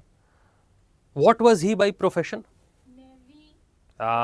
Navy admiral. ए तुम अपना ऑप्शनल चेंज करो जी। सर तुम मेरे को ज्योग्राफी ऐसी समझ नहीं आती। तो समझ में नहीं आ रही है तुम्हें मैं ज्योग्राफी? हिंदी साहित्य को ज़्यादा रिलेट कर पाती हूँ ना, इसलिए मैंने उसको लिया है। तो रिलेट तो कर पा रही है, तो सब तो आता है तुम्हें, सर मैंने पढ़ा है पहले, इसलिए याद है। तो ये तो अच्छी बात है ना। ज्योग्राफी ऑप्शनल में ऐसे ही मुझे बच्चे चाहिए जो जिनको चीज़ें याद हो, जिनको चीज़ें समझ में आए। हम लोग का वो सिम्टम्स वो वाला है कि कोई इंसान क्या है मतलब उसके तह में जा चले जाते हैं, हाँ। रिसर्चिंग वाला था सर। हाँ। सिम्टम्स तो वेरी नाइस यार, तो बहुत अच्छी चीज़ है ना ये तो, this is very good. Sir कोई चीज़ फंस जाता है ना, तो जब तक उसका सोल्यूशन नहीं मिलता है तो मैं आगे नहीं बढ़ पाती हूँ। तो सोल्यूशन के लिए गरीब आदमी बैठा तो है, मजदूर हम किस लिए बैठे हैं? सोल्यूशन देने के लिए तो बैठे हैं हम। सर मैं वो भी चीज़ पकड़ लेती हूँ जो यूपीएससी में से रिलेवेंट नहीं है, मैं उसको पकड़ लेती हूँ। हाँ, वो थोड़ा रुकना पड़ेगा, थमना पड़ेगा। हाँ मैं सर 1 साल परेशान रही थी, फिर उसके बाद अपना चेंज कर दी कि उसको हटाओ, जो रिलेवेंट होगा वही पढ़ूंगी, चाहे कुछ हो जाए। गुड। हैरी हेस आपने बताया कि he was a navy admiral. Navy admiral in what navy? US navy.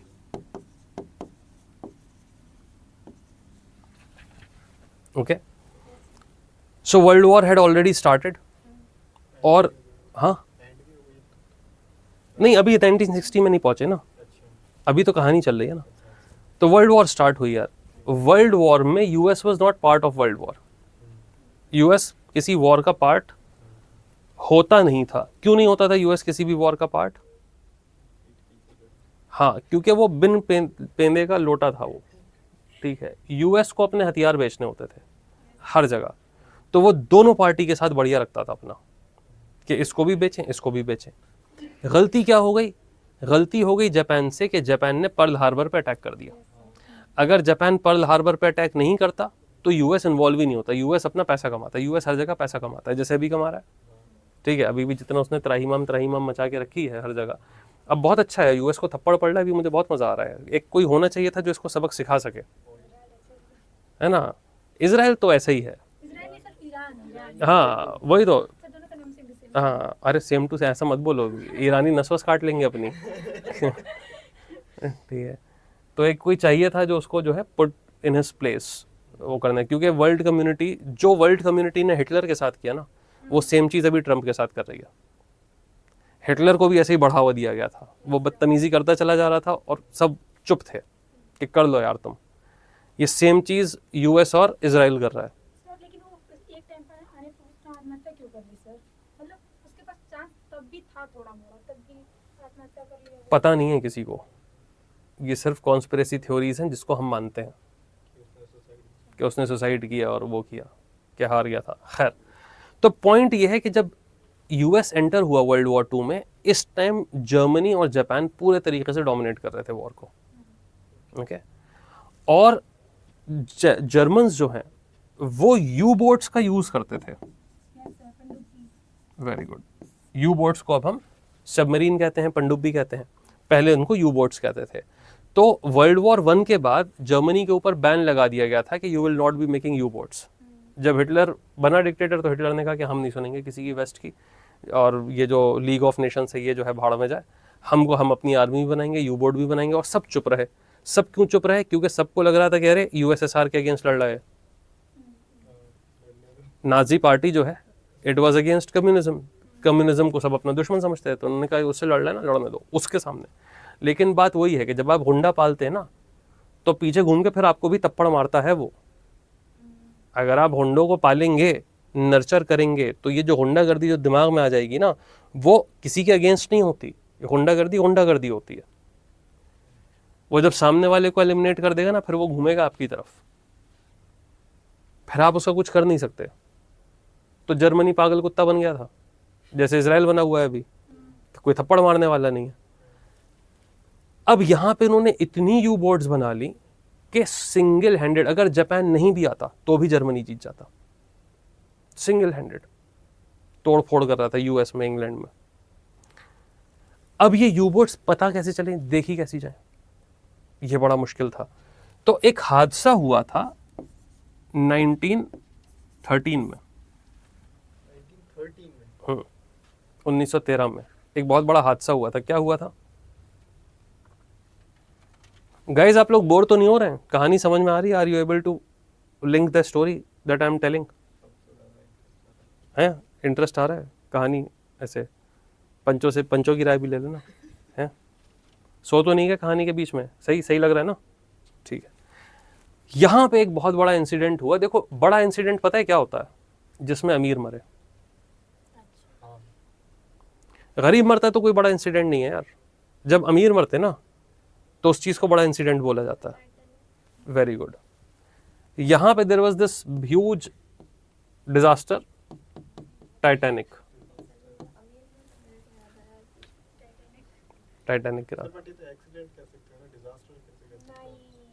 बदतमीजी में एक्सीडेंट हुआ ना, है ना? देखिए टाइटैनिक मूवी, देखिए आपने? तो जिनको आइसबर्ग देखना था, वो जैक और रोज की बदतमीजी देख रहे थे वहां पे। है डिस्ट्रैक्टेड नहीं होना चाहिए था। आपका जो काम है देखने का, वो देखो यार, करने तो वहां पे जो कुछ कर रहे हो हैं। तो वो नजर हटी, दुर्घटना घटी वाली बात जो है वो हो गई, सावधानी हटी। तो ship couldn't see an iceberg. ये आइसबर्ग से टकराई, और इतना बड़ा शिप जिसके लिए ये कहा गया था कंपनी ने कि even the gods can not sink it, भगवान भी इसको डुबो नहीं सकता। देखो, बड़ा बोल नहीं बोलना चाहिए। हाँ, डुबो पहला जर्नी थी उसकी, पहली, ठीक है, उसी में डुबो दिया। तो the most luxurious ship of that time, the most experienced captain ship छोड़ के गया नहीं था, शिप के साथ डूबा था, पता है आपको? और शिप नहीं छोड़ा था उसने। तो ये बहुत बड़ा हादसा हुआ। तो जब टाइटैनिक हुआ, तो उसके बाद लोगों को लगा कि यार वी नीड एन इंस्ट्रूमेंट जो आइसबर्ग को देख सके, क्योंकि पानी में आइसबर्ग नजर नहीं आते। और बहुत सारी इसमें कॉन्स्पिरेसी थ्योरीज हैं, उसमें हम लोग नहीं जाएंगे। हाँ। तो यहाँ पे एक डिवाइस क्रिएट हुआ जिसको शिप के आगे हम लगा देते हैं। इसको हमने कहा sonar. Sonar is sound navigation and ranging. Sound के through we are navigating, we are moving and ranging. Ranging मतलब कौन सी चीज कितनी दूर है, we are able to identify.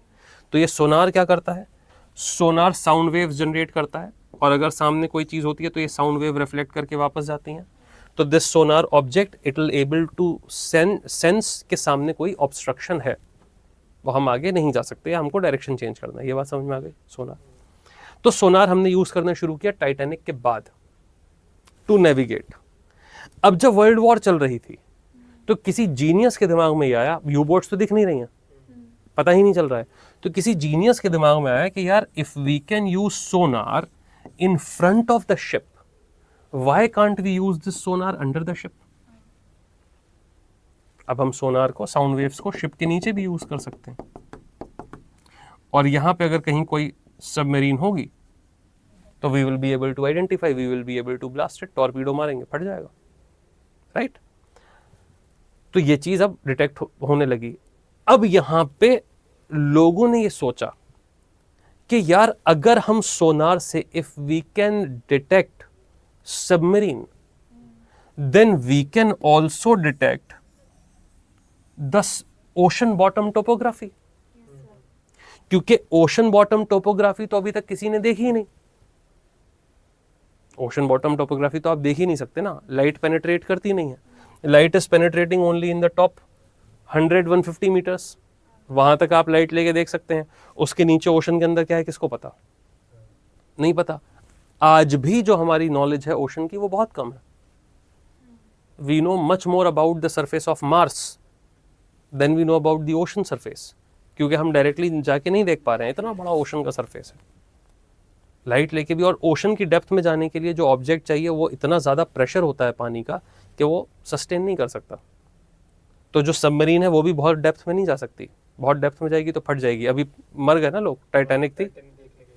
एक तो टाइटैनिक नाम क्यों रख रहे हैं लोग, जब पता है कि अब शगुन है, एक डूब चुका है, लोग बास क्यों नहीं आ रहे हैं भाई, हैं. तो टाइटैनिक रख दे, कुछ भी रख सकते थे यार, ठीक है. तो नाम बहुत अलग है इसलिए. इसलिए टाइटन से टाइटैनिक आया. टाइटन किसको बोलते हैं, सुना सुना सा है. ग्रीक फिलॉसफी में गॉड्स होते थे टाइटन्स, तो बहुत बड़ा सा जो गॉड है वो टाइटन हो गया, उससे रखा था टाइटैनिक. तो टाइटैनिक मेटाफोरिकली भी यूज करते हैं कि what a Titanic person, what a Titanic object. बहुत बड़ा सा ऑब्जेक्ट है, उसमें ह्यूमंगस उस लिहाज से भी, ठीक है. तो क्योंकि वो शिप उस जमाने के हिसाब से बहुत बड़ा था, इस वजह से इट वाज टाइटैनिक, ठीक है. तो अब यहां पे हमने पहली बार ओशन बॉटम टोपोग्राफी को ऑब्जर्व किया. अब ये जो ऑब्जर्वेशन हुआ ये बड़ा यूनिक था यार. पहली बार हमको ओशन के बारे में ऐसी नॉलेज मिली, ऐसे एविडेंसेस मिले. After these evidences Harry Hess was able to give the sea floor spreading theory. यहां तक की कहानी समझ में आ गई कि कैसे ये वहां तक पहुंचे, ठीक है. तो अब इसके जो एविडेंसेस हैं, यहाँ पे हाइपोथेसिस हम लोग बाद में डिस्कस करेंगे, पहले हम लोग एविडेंसेस के बारे में डिस्कस करते हैं. कुछ बहुत यूनिक एविडेंसेस हैं, मैं देखता हूँ कि इसमें स्लाइड में है. हाँ, इंपॉर्टेंट ऑब्जर्वेशंस हैं यहाँ पे. ऑब्जर्वेशंस में बाद में देख लीजिएगा स्लाइड, पहले ऐसे ही बात करते हैं. अगर मैं आपसे पूछूं कि where will you find an older rock, ज़्यादा पुरानी चट्टान, ज़्यादा पुराना रॉक आपको कहाँ पे मिलेगा, कॉन्टिनेंट के ऊपर कि ओशन के अंदर? कॉन्टिनेंट में मिलेगा कि ओशन में मिलेगा ज़्यादा पुराना रॉक? ऑनलाइन भी भाई आप लोग, you can also answer. Lalita said ocean, Abita said ocean.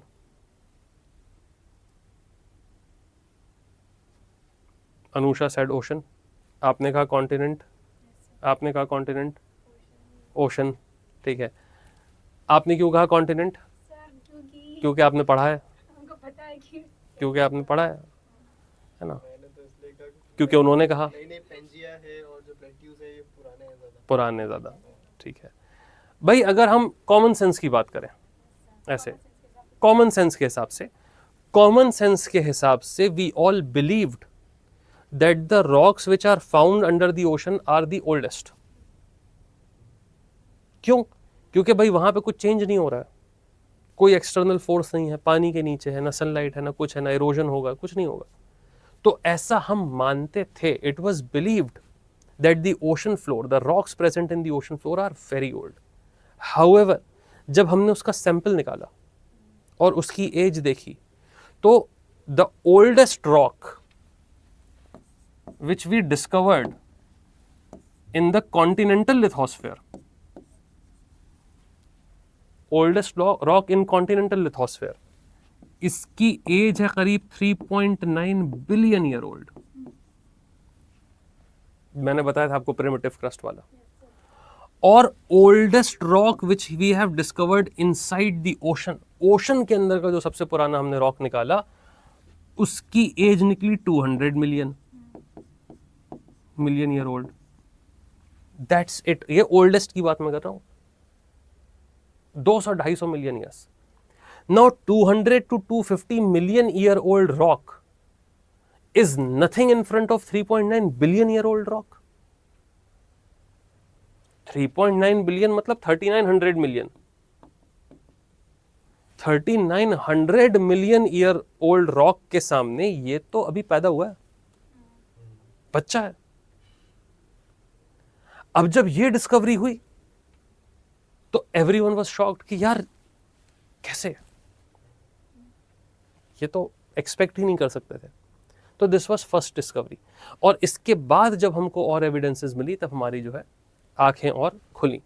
तो हमने देखा, मैं स्ट्रक्चर यहाँ पे जो है ड्रॉ कर देता हूँ आपके लिए, और फिर मैं उसी के लिहाज से आपको एविडेंसेस बताता हूँ, फिर जो पॉइंट्स लिखे हैं वो हम लोग देख लेंगे.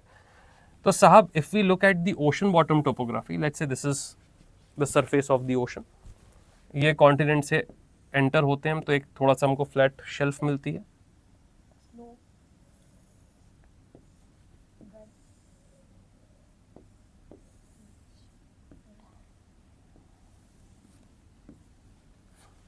ठीक है. तो ये जो शैलो रीजन हमको दिखता है जब हम ओशन के अंदर पेनिट्रेट करते हैं, this shallow platform is called continental shelf.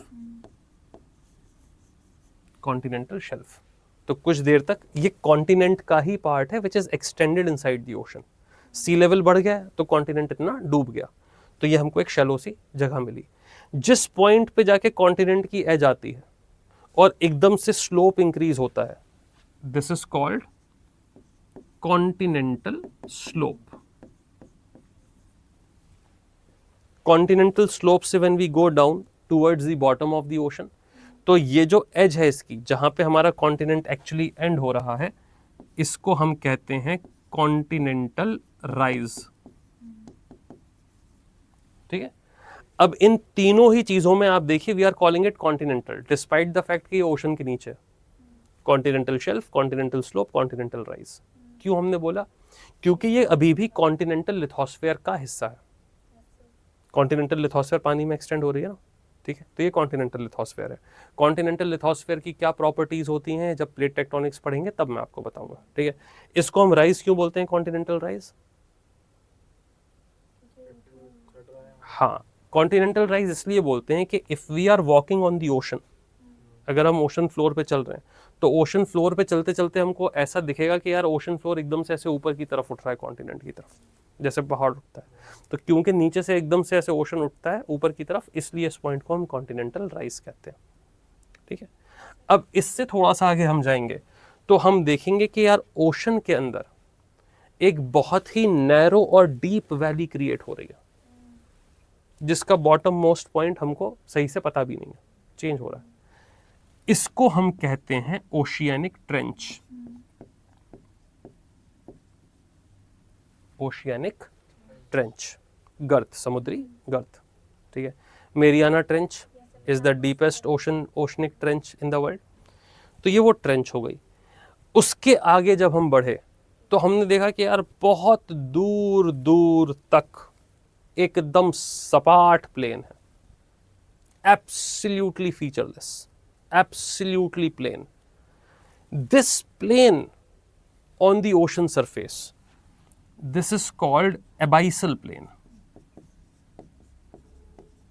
Abyssal plane. Abyssal term आया है abyss से. abyss, ABYSS, abyss. abyss का क्या मतलब होता है? abyss का मतलब होता है लो, नीचे. गहरा, नो ठीक, गहरा नहीं होगा। गहरा ही होता है। हाँ, मतलब अबिस का मतलब तो होता है नीच, नीचा, वो होता है। एनसीईआरटी में कोई वर्ड और वर्ड लिखा है शायद। नहीं, समुद्री मैदान इसको कहते हैं। हाँ वही। तो समुद्री मैदान तो वो एबाइसल प्लेन, तो अब एबाइसल छोड़ दिया उन्होंने, मैदान मैदान पकड़ लिया, ठीक है। तो एबिस का मतलब होता है लो, नीचा। अलादीन देखा, अलादीन का एक विलन था अबीसमाल, था अबीसमाल। अबीसमाल जो है वो बेसिकली उसको खींच के वो अरेबिक जैसा साउंड कर दिया है, वो अबिस्मल है। अबिस्मल का मतलब होता है घटिया, लो। जैसे क्रिकेट खेलते हैं, क्रिकेट में कोई गंदा सा आउट हो जाए तो जो कमेंटेटर होता है वो कहता है ना व्हाट एन अबिस्मल परफॉर्मेंस, है ना। तो दैट अबिस्मल इज बैड, बेकार, लो। तो उस अबिस से हमने इसको बोला एबाइसल प्लेन। बेसिकली पाताल का जो कॉन्सेप्ट है वो ये है, ठीक है। अब दिस इज फीचरलेस, बहुत बड़ा प्लेन है। आपको पता है एबाइसल प्लेन का जो एरिया है ना, total surface area, it is 30% of the total surface area of the earth. 30%। Continent का कितना एरिया है? कॉन्टिनेंट का कितना एरिया है सारे कॉन्टिनेंट का? कॉन्टिनेंट और ओशन का कितना कितना एरिया है? 70% ओशन है, तो कॉन्टिनेंट कितना हो गया? 30% मतलब एवरेज 30% कॉन्टिनेंट हो गया। 9 कुछ है मतलब रियल में तो थिंक 2.9 क्या, 2.9 कैसे हो सकता है? मतलब 29 कुछ करके ऐसे है। हाँ, मतलब 30%, 30 कह सकते हैं ना, 30-70 मान लीजिए। तो 30% कॉन्टिनेंट, 70% ओशन। जितना पूरे कॉन्टिनेंट का मिला के एरिया है उतना सिर्फ अबाइसल प्लेन का। सारे ओशंस के अगर अबाइसल प्लेन आप देख लें, इतना बड़ा एरिया है अबाइसल प्लेन का। तो एकदम फीचरलेस प्लेन्स, पूरा का पूरा जो कॉन्टिनेंट ऊपर है वो समुद्र के नीचे। समुद्र के नीचे, ठीक है। अब हम थोड़ा सा आगे बढ़े तो right in the middle of the ocean we are having this long volcanic chain of mountains, ठीक है। वॉल्केनिक चेन ऑफ माउंटेन्स हमारी चल रही हैं। इनको हम कहते हैं mid oceanic ridge, mid oceanic ridge, ठीक है। इसको क्या बोलते हैं हिंदी में? इसको बोलते हैं, नहीं रिज नहीं कहते हैं, कटक बोलते हैं इसको, समुद्री कटक बोलते हैं हिंदी में इसको, ठीक मैं बोली ना हिंदी भूल जाएंगे। है ना। नहीं नहीं, इसको लिखते रहना यार, ऐसा नहीं करना, ठीक है। तो मिड ओशियनिक रिज यहाँ पे बन गई। फिर मिड ओशियनिक रिज के दूसरे साइड में फिर सेम टाइप की टोपोग्राफी हमको ओशन में मिली। तो ये जो हमको टोपोग्राफी देखने को मिली, ocean bottom topography, this is very peculiar. अब एक चीज तो हमको पता चली कि साहब ओशन का जो लिथोस्फेयर है it is very young compare to the continent, it is very young, मतलब ओल्डेस्ट ही 200 मिलियन ईयर ओल्ड है। अब इसमें भी जब हमने देखा तो हमने देखा कि यार if this is the oceanic lithosphere, youngest rocks are found at mid oceanic ridge. जो यंगेस्ट रॉक्स हैं, जो अभी ताज़ा ताज़ा फ्रेशली प्रिपेयर्ड रॉक है, वो बन रहा है मिड ओशियनिक रिज पे। And as we are moving away from the ridge, जैसे जैसे हम रिज से दूर जाते जा रहे हैं, the as of the rocks is increasing, बढ़ती जा रही है। And equidistant rocks they have the same age, है ना। कि साहब मिड ओशियनिक रिज पे अगर कुछ मुझे कोई एज मिली तो साहब दोनों साइड में let's say this is 60 million, तो यहाँ पे भी 60 मिलियन, 70 मिलियन। रुको, ये जो है मैं अलग से लिखता हूँ,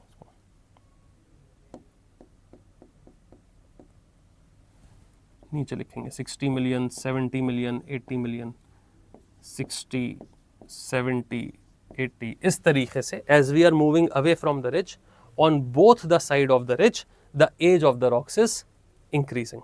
ये एविडेंस हमको मिल गई। तो ओल्डेस्ट रॉक ओशियनिक लिथोस्फेयर का मुझे किस जगह पे मिलेगा? ट्रेंच पे। Very good. Oldest rocks will be found near the trench, youngest are found near the mid oceanic ridge. यहां तक के फैक्ट समझ में आ गए। ये कैसे हो रहा है हम बाद में देखेंगे, ठीक है भाई। ऑनलाइन सब लोगों को up to this point is everything clear? ठीक है, चलिए, वेरी गुड। अब एक और एविडेंस यहां पे हमको मिली। अब ये वाली जो एविडेंस है ये थोड़ी सी यूनिक है।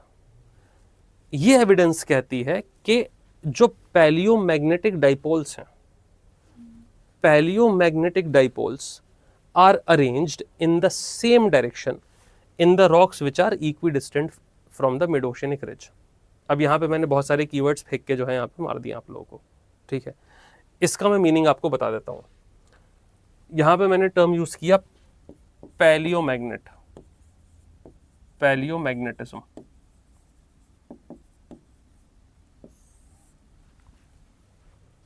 पैलियोमैग्नेटिज्म, पैलियोमैग्नेटिज्म का मीनिंग क्या होगा, क्या होता है? अगर पत्थर मैग्नेटिक प्रॉपर्टीज शो करते हैं, that is called palaeomagnetism. Magnetic properties shown by rocks is palaeomagnetism. Okay, sir अगर प्रदर्शित करेंगे तो उसमें मैं बताता हूं क्या होता है। ठीक है, palaeomagnetism, magnetic properties shown by rocks is called palaeomagnetism. अब ये मैग्नेटिक प्रॉपर्टीज शो करेंगे कैसे? क्या ये मैग्नेट के तरीके से बिहेव करेंगे? नहीं। इनके जो मैग्नेटिक डाइपोल्स होते हैं, they are arranged in a particular direction. अब मैग्नेटिक डाइपोल होता क्या है? कोई भी सब्सटेंस जो होती है उसके ऊपर डाइपोल होता है, पॉजिटिव और नेगेटिव चार्ज होता है हर चीज के ऊपर, एक पॉजिटिव होगा एक नेगेटिव होगा। तो ये जो पॉजिटिव और नेगेटिव चार्जेस होते हैं ये मैग्नेटिक फील्ड के हिसाब से अलाइन हो जाते हैं। जैसे अगर मेरे पास कोई एक पेज है, पेपर है, उसके ऊपर मैंने आयरन फाइलिंग्स डाल दी, आयरन के पार्टिकल्स डाल दिए, और इस पेपर के नीचे if I put a magnet, ये एक्सपेरिमेंट आपने किया भी होगा, तो आयरन के पार्टिकल्स के पास में अगर आप मैग्नेट रखते हैं तो मैग्नेटिक फील्ड लाइंस के अकॉर्डिंग पार्टिकल्स अरेंज हो जाते हैं या नहीं हो जाते हैं? हो जाते हैं। देखा होगा, अगर नहीं देखा है तो यूट्यूब पे देखना, अरेंजमेंट, पार्टिकल्स का अरेंजमेंट हो जाएगा। बचपन में एक्सपेरिमेंट करते थे, है ना, है ना, बुक में भी और बचपन में करते भी तो थे यार, है ना। मैग्नेट से तो खेले होगे, मैग्नेट से खेले हो? नहीं खेलो ना। तो मैग्नेट को, किसी चीज को करो तो मैग्नेट के नॉर्थ पोल साउथ पोल के हिसाब से अरेंज हो जाती है ना मैग्नेट, ठीक है। तो रॉक्स में क्या होता है यार, लेट्स से कि अभी कोई एक इग्नियस रॉक जो है बन रहा है। इग्नियस रॉक क्या होता है? नया नया लावा निकलता है, लावा के सॉलिडिफिकेशन से जो रॉक बनता है उसको हम कहते हैं इग्नियस रॉक, ठीक है। तो लेट्स से मेरे पास आया ये फ्रेशली प्रिपेयर्ड लावा, ओके। ये जो फ्रेशली प्रिपेयर्ड लावा है अभी लिक्विड है। अगर ये लिक्विड है तो इसके अंदर के जो डाइपोल्स हैं they can move in any direction, वो अरेंज हो सकते हैं, they are free to arrange. अगर मैं इस फ्रेशली प्रिपेयर्ड लावा के ऊपर कोई मैग्नेटिक फील्ड लगा दूं, इसके ऊपर मैं एक एक्सटर्नल मैग्नेटिक फील्ड रख दूं, तो based on that external magnetic field इसके जो मॉलिक्यूल्स हैं वो एक डायरेक्शन में अलाइन हो जाएंगे। तो मैंने कहा कि यार अगर ये मैग्नेटिक फील्ड है तो इसके सारे जो डाइपोल्स हैं वो एक ही डायरेक्शन में अलाइन हो गए, ठीक है, हो गए। अब ये लावा सॉलिडिफाई हो गया, सॉलिड हो गया। अब अगर ये लावा सॉलिडिफाई हो गया तो अब इसके molecules can they move now? No, because it has become crystalline, अभी दे आर सॉलिडिफाइड। तो अब अगर इस पत्थर के ऊपर अब मैं if I am moving the magnetic field, इनके अंदर जो डाइपोल आ गया वो वैसा के वैसा ही रहेगा।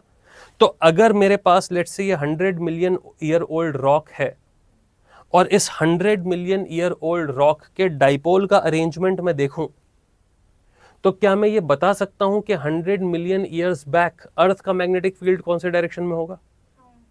बता सकता हूं, क्योंकि मैग्नेटिक फील्ड रजिस्टर हो गया ना। अर्थ का मैग्नेटिक फील्ड तो चेंज होता रहता है, अर्थ का magnetic field is not constant. अभी नॉर्थ पोल साउथ पोल ऐसा है, फिर चेंज हो जाएगा। तो अर्थ का magnetic field it will keep on shifting, magnetic poles shift करते हैं ना। तो अब पॉइंट समझिए। अब मैंने क्या कहा? मैंने ये कहा कि the palaeomagnetic dipoles, palaeomagnetic dipoles क्या हुए? ये palaeomagnetic dipoles they are arranged in the same direction in the rocks which are equidistant from mid oceanic ridge। मतलब मिड ओशियनिक रिज से इक्वल दूरी पे जो रॉक्स हैं उनके डाइपोल्स जो हैं वो सेम डायरेक्शन में अरेंज्ड होंगे।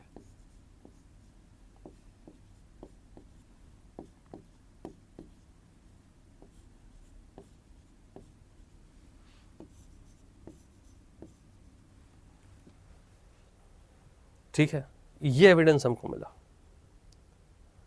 अब ऐसा कैसे हो सकता है?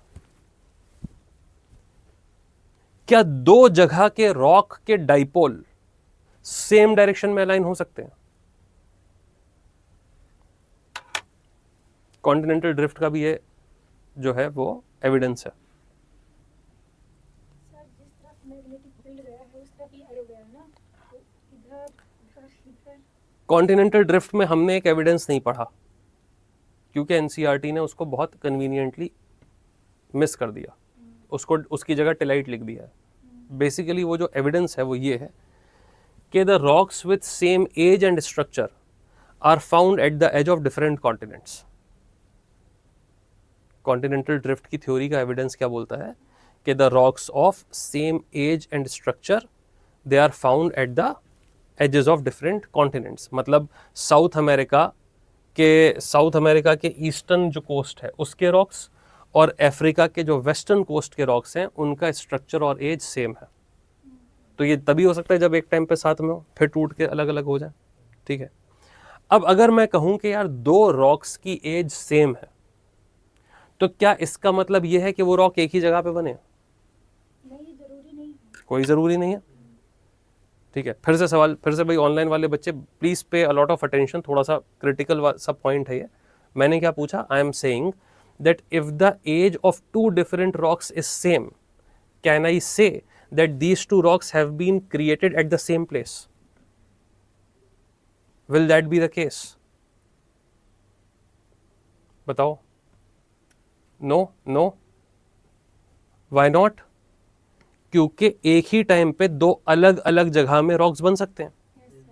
Suppose there is volcanic eruption in Iceland, तो आइसलैंड में अगर आज वॉल्केनिक इरप्शन हुआ तो आज एक फ्रेशली प्रिपेयर्ड रॉक बना। Similarly there can be a volcanic eruption in Hawaii, Pacific के बीच में एक अटलांटिक के बीच में, वो एक नया नया रॉक बन गया। Similarly there can be a volcanic eruption in New Zealand, New Zealand में भी तो वॉल्केनो है, वहां पे भी फ्रेश रॉक निकला और बन गया। अब अगर मैं 100 मिलियन ईयर के बाद इन सारे रॉक्स की एज देखूंगा, सबकी एज 100 मिलियन होगी, है ना, सबकी एज 100 मिलियन हो गई, बट क्या उनका स्ट्रक्चर सेम होगा? नहीं, नहीं हो ही नहीं सकता, हो ही नहीं सकता, क्योंकि न्यूजीलैंड में जो रॉक बन रहा है उसका डाइपोल अरेंजमेंट अलग होगा। न्यूजीलैंड के हिसाब से मैग्नेटिक फील्ड लाइन अलग जा रही है तो उसके डाइपोल अलग अरेंज होंगे। आइसलैंड में जो मैग्नेटिक फील्ड लाइन है वो अलग जा रही है, वो अलग अरेंज होंगे, हवाई में अलग होगा। तो अगर मैं कह रहा हूं कि two rocks are having same magnetic dipole, it means they were created at the same place, तभी पॉसिबल है ना। अब इस एविडेंस को समझो। पहला पॉइंट मैंने क्या कहा? पहला पॉइंट मैंने कहा that the rocks which are equidistant from mid oceanic ridge they have the same age. ये भी 60 मिलियन, ये भी 60 मिलियन। अब ये 60 मिलियन ईयर ओल्ड हो सकते थे कोइंसिडेंटली यहीं पे पैदा होने के बाद, बट अब मैंने इसमें एक और पॉइंट ऐड कर दिया। मैंने क्या कहा? I am saying that their dipole arrangement is also same. It means that at one point of time they were created at the same place. एक ही जगह पे ये बने, फिर टूटे और फिर दूर जा रहे हैं एक दूसरे से। क्लियर हो गया? आई बात समझ में? प्रियांशु, कंफ्यूजन है? कोई बात नहीं, थोड़ा 2 मिनट के लिए कंफ्यूजन रखो, अभी क्लियर हो जाएगा जब बनाएंगे तो। लेकिन ये समझ में आ गया ना कि हाँ, इनकी एज और डाइपोल अरेंजमेंट सेम है दोनों का। और अगर किसी रॉक की एज और डाइपोल अरेंजमेंट सेम है, it means that they were created at the same place, है ना। यहां तक किसी को डाउट? ऑनलाइन बच्चों किसी को एनी डाउट? अंडरस्टूड? ठीक है। नाउ सर में दर्द हो गया है? अच्छा, अब इसको एक्सप्लेन करने के लिए हैरी हेस ने क्या कहा? This process was explained bye C floor spreading. Harry हेस ने हाइपोथेसिस दिया कि साहब ये जो सी फ्लोर है ना, it is being created at mid oceanic ridge and from mid oceanic ridge it is spreading on both the sides. ठीक है, यहां पे बन रहा है और दोनों साइड में स्प्रेड कर रहा है, और इसके पीछे फोर्स क्या है? Internal force. तो हैरी हेस ने कहा कि साहब लिथोस्फेयर के नीचे, एस्थेनोस्फेयर में, मेंटल में, there is extremely hot material, magma जिसको हम बोलते हैं। तो उन्होंने कहा कि ये जो माग्मा है ये कन्वेक्शनल करंट के तरीके से मूव करता है। तो इन्होंने कहा कि ये गरम गरम मैग्मा ऊपर की तरफ उठा, ये जो मैग्मा में ऊपर की तरफ उठती हुई ये करंट है, इसको हम कहते हैं मैग्मा प्लूम या मेंटल प्लूम। इसमें क्वेश्चन आया था सर। हाँ, इसमें क्वेश्चन आ चुका है, मेंटल प्लूम। अब ये मेंटल प्लूम जब ऊपर आई तो ओशियनिक लिथोस्फेयर था पतला, इस मेंटल प्लूम ने, this mantle plume started breaking this oceanic lithosphere and it came to the surface. When this mental plume will come to the surface, it will come in contact with water, ocean water है ठंडा, the moment it will get in contact with ocean water it will solidify. तो ये magma plume ऊपर आई और ऊपर आके ये solidify हो गई। अब यहां पे तो कन्वेक्शनल करंट चल रही है, तो फिर ये और ऊपर आई, फिर से वॉल्केनिक एक्टिविटी हुई, फिर फ्रीज हो गई, फिर से वॉल्केनिक एक्टिविटी हुई, फिर बन गई। तो हमने देखा right in the middle of ocean with constant volcanic activity, this long chain of volcanic mountain is being created. ठीक है, ये बार बार निकलता जा रहा है और सॉलिडिफाई होता जा रहा है, तो ये वॉल्केनिक माउंटेन रेंज क्रिएट हो जाएगी। इसको हमने क्या बोला, मिड ओशियनिक रिज। अब ये जो वॉल्केनिज्म है यार, ये वॉल्केनिज्म कंटिन्यूअस प्रोसेस तो है नहीं, ऐसा तो है नहीं कि नल खुला हुआ है और कॉन्स्टेंटली लावा आता ही जा रहा है। ये क्या होगा, थोड़ा सा लावा बाहर आएगा फिर रुक जाएगा, फिर 1-2 साल के बाद once again it will come out, it will stop. तो ये जो 1-2 साल हैं, अर्थ के लिए कुछ नहीं है, अर्थ के लिए तो सेकंड्स हैं कि हर सेकंड निकल रहा है, हमारे लिए इट इज सिग्निफिकेंट।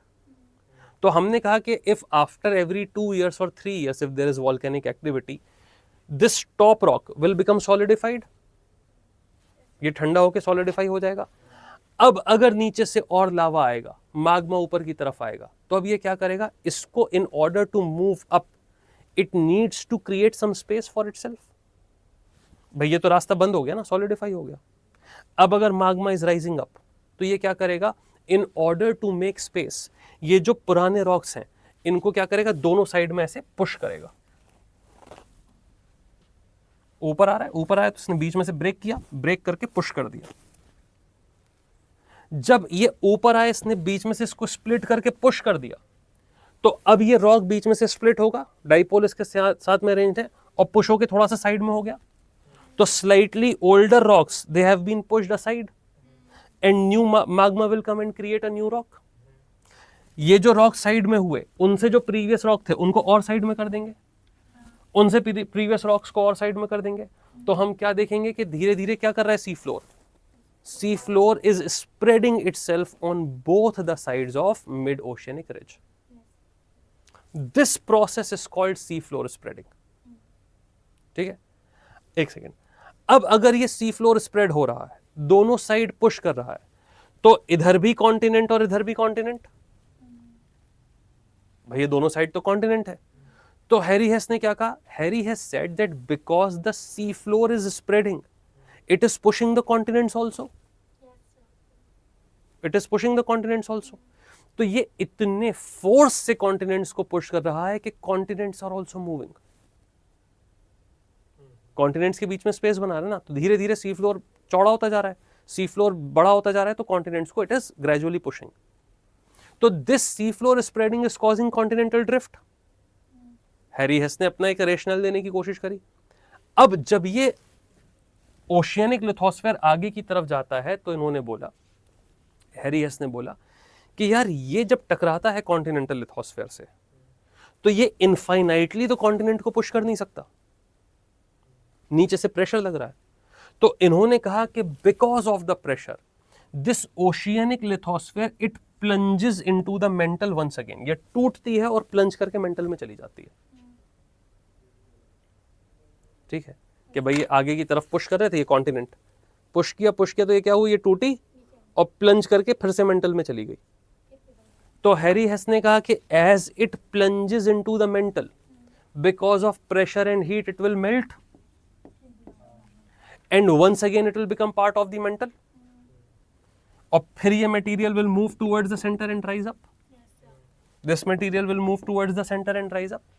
तो ये कन्वेक्शनल करंट चलता रहेगा, तो this sea floor will keep on renewing itself. एक पॉइंट पे सी फ्लोर क्रिएट होता जा रहा है, एक पॉइंट पे सी फ्लोर डिस्ट्रॉय होता जा रहा है। राइट। और क्योंकि इसका कांस्टेंट क्रिएशन और डिस्ट्रक्शन चल रहा है, इसी वजह से oceanic lithosphere is much younger age compare to the continental lithosphere, क्योंकि कॉन्टिनेंट में तो कहीं पे भी ऐसा प्रोसेस नहीं हो रहा है। ये बात समझ में आई?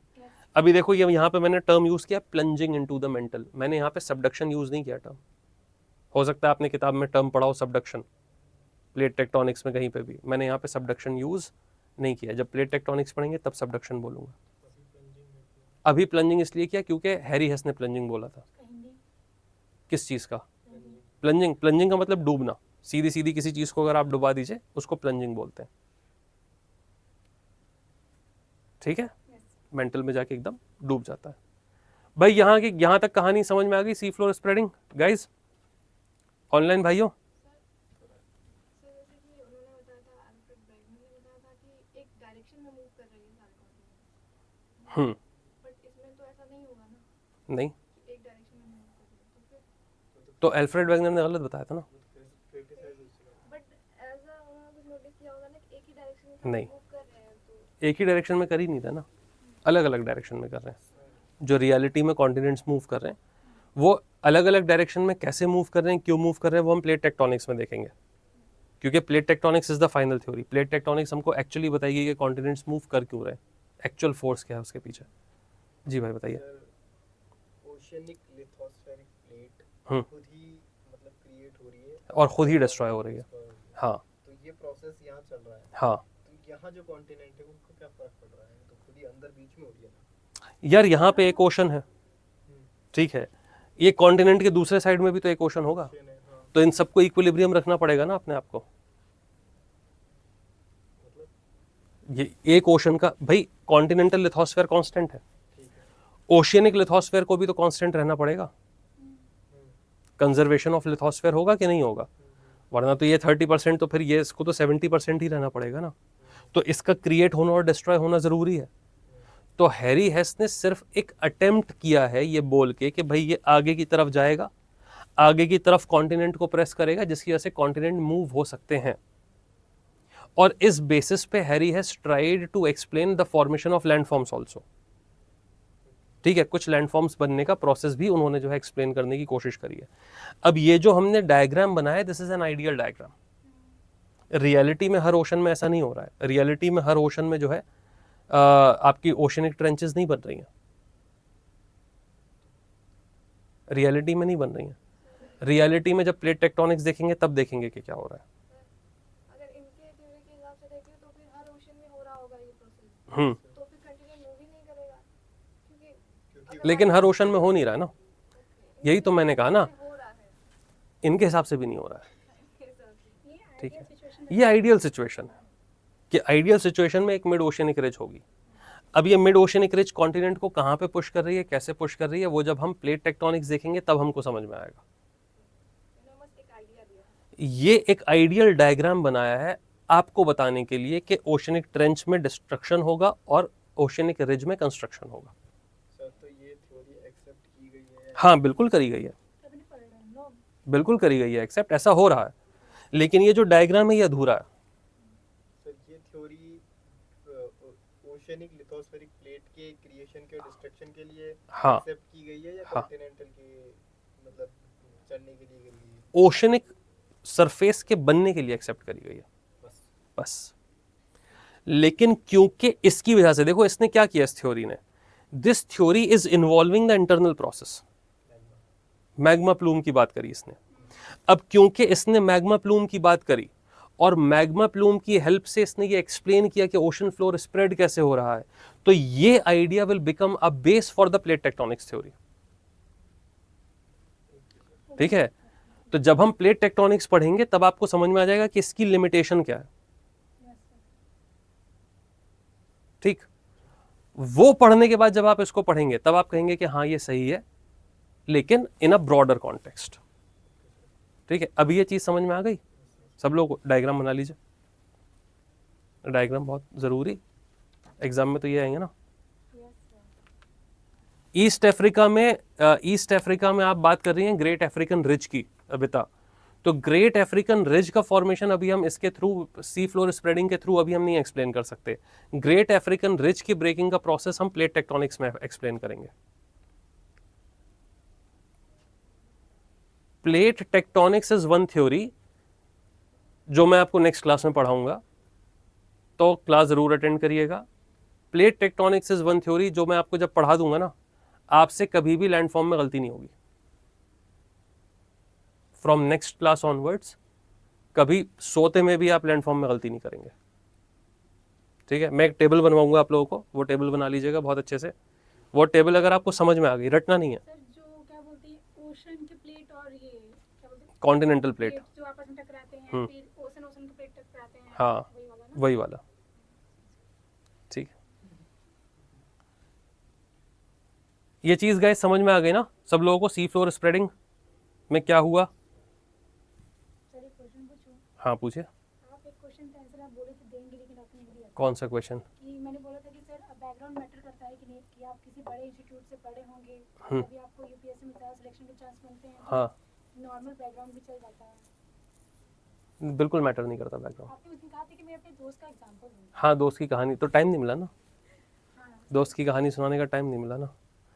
दोस्त की कहानी चाय पे सुनाई जाएगी, अच्छा। बट चाय मैं अभी पी नहीं सकता ना, 6:50 पे जो है फास्ट खुलेगा मेरा, तो मैं अभी पी नहीं सकता। सर बिना चाय की नहीं खुल सकती वो बात, हाँ बिना चाय के नहीं बता सकते। हाँ बिना चाय के बता सकते हैं। मुंह सूख जाता ना मैं क्लास के बाद, मैं सारी एनर्जी क्लास में लगा देता हूँ, फिर मेरे होठ और जबान दोनों सूख जाते हैं, फिर मैं जाके ऐसे बैठ जाता हूँ, ऐसे मुरझा के, विल्टिंग हो जाती है मेरी। नहीं अभी तो क्लास हमारी जल्दी खत्म हो गई ना, I will not start the next topic. Next topic start करूंगा तो उसमें टाइम लगेगा, तो आप मेंटली प्रिपेयर्ड रहिएगा कि कल वाला जो क्लास है थोड़ा सा लंबा होगा, है ना, क्योंकि बहुत बड़ी थ्योरी है और उसमें क्लास में सुना है। अच्छा ठीक है, तो ओहो अब ये तो यार जो है वैसी वाली बात हो गई, क्लास में वाली बात। ठीक है चलिए ये कर लीजिए, फिर मैं सुनाता हूँ। इसमें तो कोई प्रॉब्लम नहीं है ना गाइस, सी फ्लोर स्प्रेडिंग समझ में आ गया ना आप लोगों को सबको? आपको तो समझ में आ ही गया, नहीं भी आएगा तो आपको तो रिस्पांस आता है ना, उधर हाँ मानते ही हैं। उधर मैं देख रहा हूँ ना, मैं उधर देख रहा हूँ तो लोगों को समझ में, नो प्रॉब्लम ना, ठीक है, क्रिस्टल क्लियर एकदम। तो यहाँ पे ना हैरी हेस ने इसके लिए एक बात कही, सी फ्लोर स्प्रेडिंग के लिए। हैरी हेस ने एक लाइन लिखी जो आप अपने आंसर में लिख के आइएगा। Harry हेस said that the sea floor is behaving like a conveyor belt. Conveyor belt होती है ना, देखा होगा एयरपोर्ट पे आते हैं ना, इसमें मटेरियल आता है कन्वेयर बेल्ट। तो sea floor is behaving like a conveyor belt. It is being created at mid oceanic ridge, it is being created at mid oceanic ridge and getting destroyed. It is being created at mid oceanic ridge, ये बन रही है, इसकी संरचना हो रही है mid oceanic ridge में, ठीक है, समुद्री कटक में। and it gets destroyed at oceanic trench, गर्त में डिस्ट्रॉय होता है, it gets destroyed at oceanic trench. The rate of construction and destruction is constant. ऐसा नहीं है कि कंस्ट्रक्शन ज्यादा हो जाएगा डिस्ट्रक्शन कम होगा, ऐसा नहीं होगा, ये बैलेंस रहेगा। नेचर में सारी चीजें एकदम बैलेंस रहती हैं।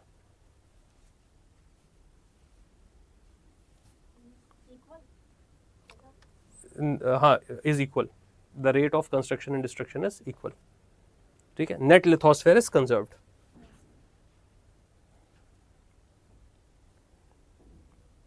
So I hope that continental drift and sea floor spreading is absolutely clear to all of you.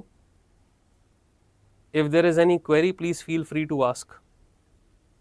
है ना, एक बार बुक से पढ़ लीजिएगा तो ठीक है, मतलब जितना है उतना पढ़ लीजिएगा। अगर कोई आपको ऐसा टर्म लगता है कि कुछ नई चीज़ है उसमें, जो टर्म हमने डिस्कस नहीं किया, वैसे तो ऐसा कुछ होगा नहीं, लेकिन अगर ऐसा लगता है तो मुझसे पूछ लीजिएगा, ठीक है। तो स्लाइड में ये बना लिया ना सब आप लोगों ने बढ़िया से।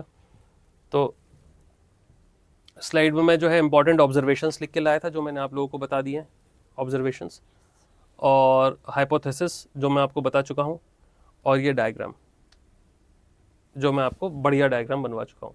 तो एग्जाम में आपको वो डायग्राम बनाना है जो मैंने ड्रॉ किया, ठीक है, क्योंकि उस एक ही डायग्राम में आपने डाइपोल भी दिखा दिया है एरो के थ्रू, एज भी दिखा दी है, स्ट्रक्चर भी दिखा दिया, तो सारी चीज़ें उसमें कवर हो जाएंगी।